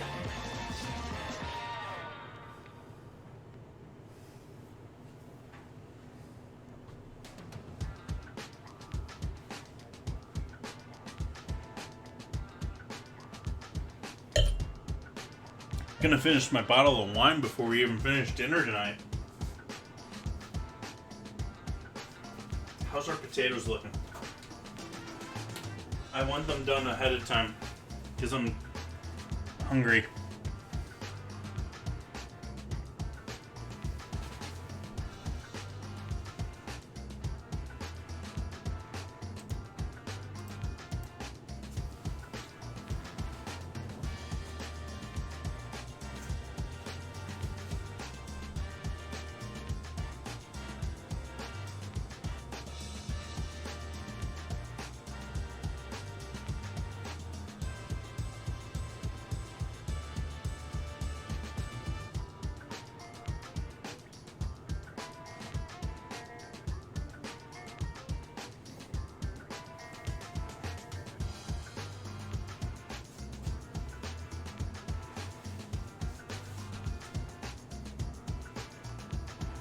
But at the same time, like I was saying before, I would love to do fresh pretzels on stream. That's something that I've also been wanting to put on the calendar. But with ingredient challenges, I'm buying the pretzels. So it's not like I can make pretzel flavored, pumpkin flavored pretzels. Maybe I can find them. Especially this time of year.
Nice and pretty straight sub bun for our photo bun.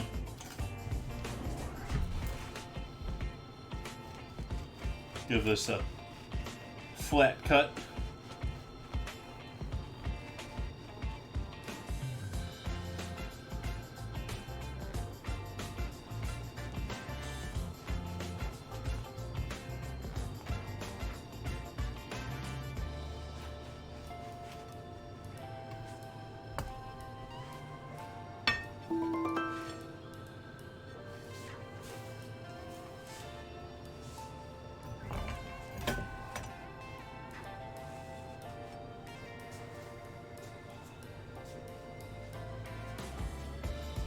Let's look at our potatoes. Let's see if we can do this a little bit early.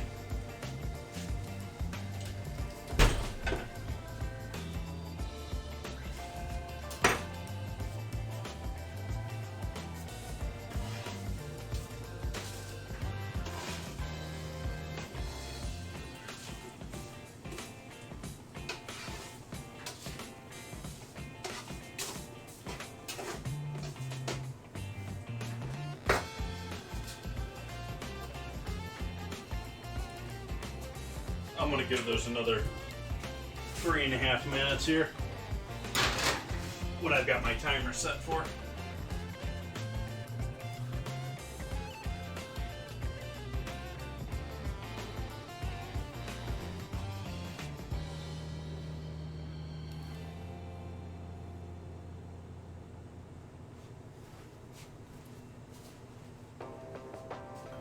To give you an idea, that's what we've got left of our bottle. I pretty much smashed this entire bottle of wine before I even got to dinner.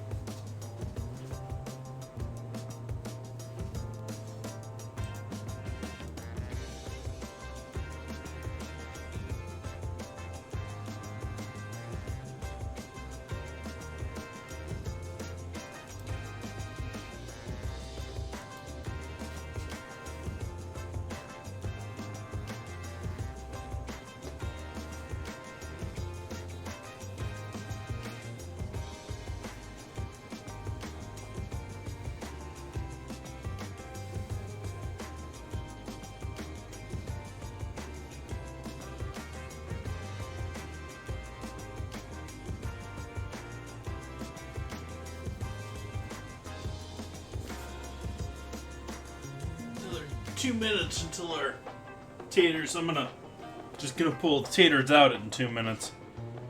Just call it done, whether they're completely done or not.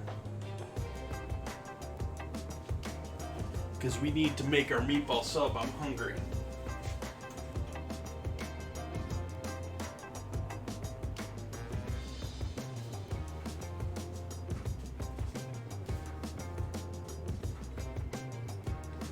Goodbye, bottle of wine.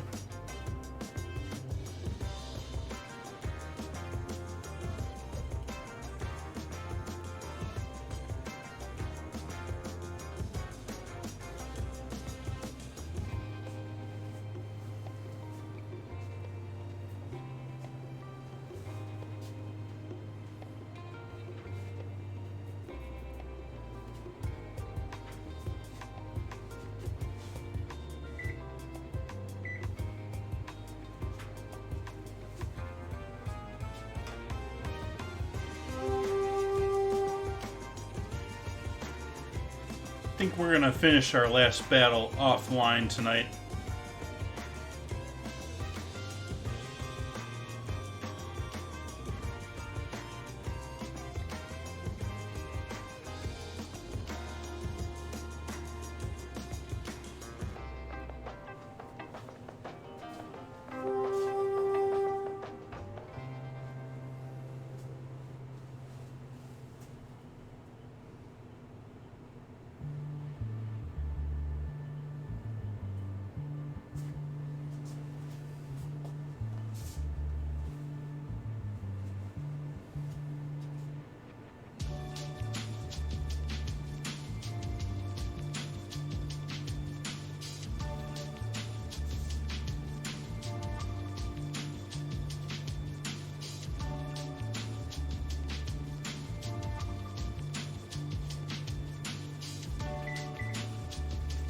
Okay, potatoes are done. There's our potatoes, looking nice and roasty. Let's finish our meatball sub here.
Throw out the whole peppercorn there.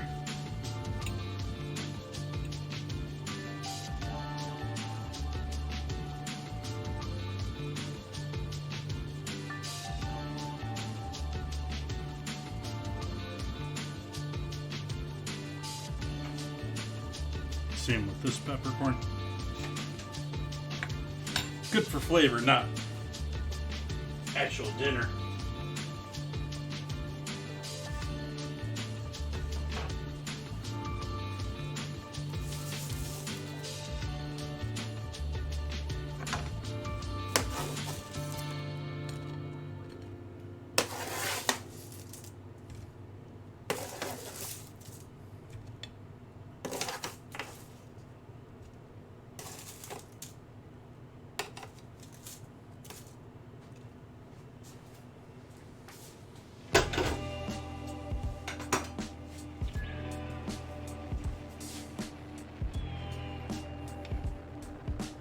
And there we go. There's our meatball sub for tonight.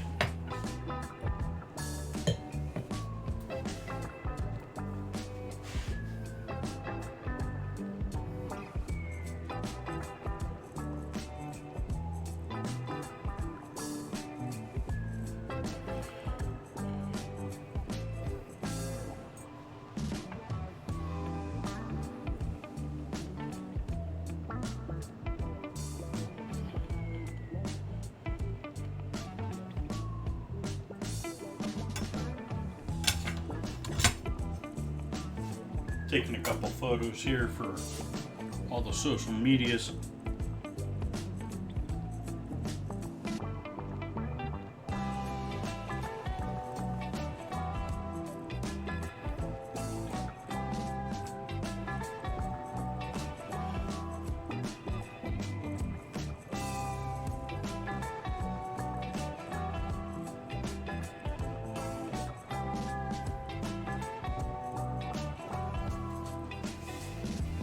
Alright, so I am going to go and enjoy this. Let's see who we got to give a host to tonight. Got another 13 minutes until our next battle. We'll do that off stream after I close things up here.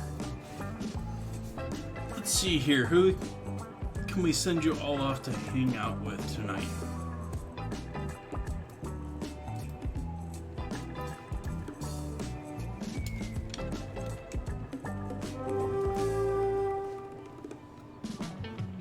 I think I'm gonna send you all off to hang out with very handsome Billy. Go ahead, have some lovely music this evening. I want to thank you all for joining me tonight. We're gonna be making pizza on Sunday. Whichever wins between star anise and pretzel is gonna be coming up next Wednesday. What do we got coming up next week?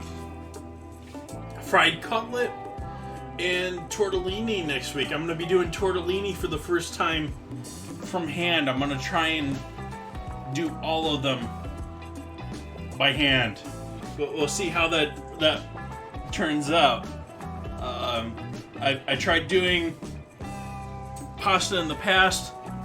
I haven't had the greatest time with pasta on the stream, so we'll see how next Sunday turns out.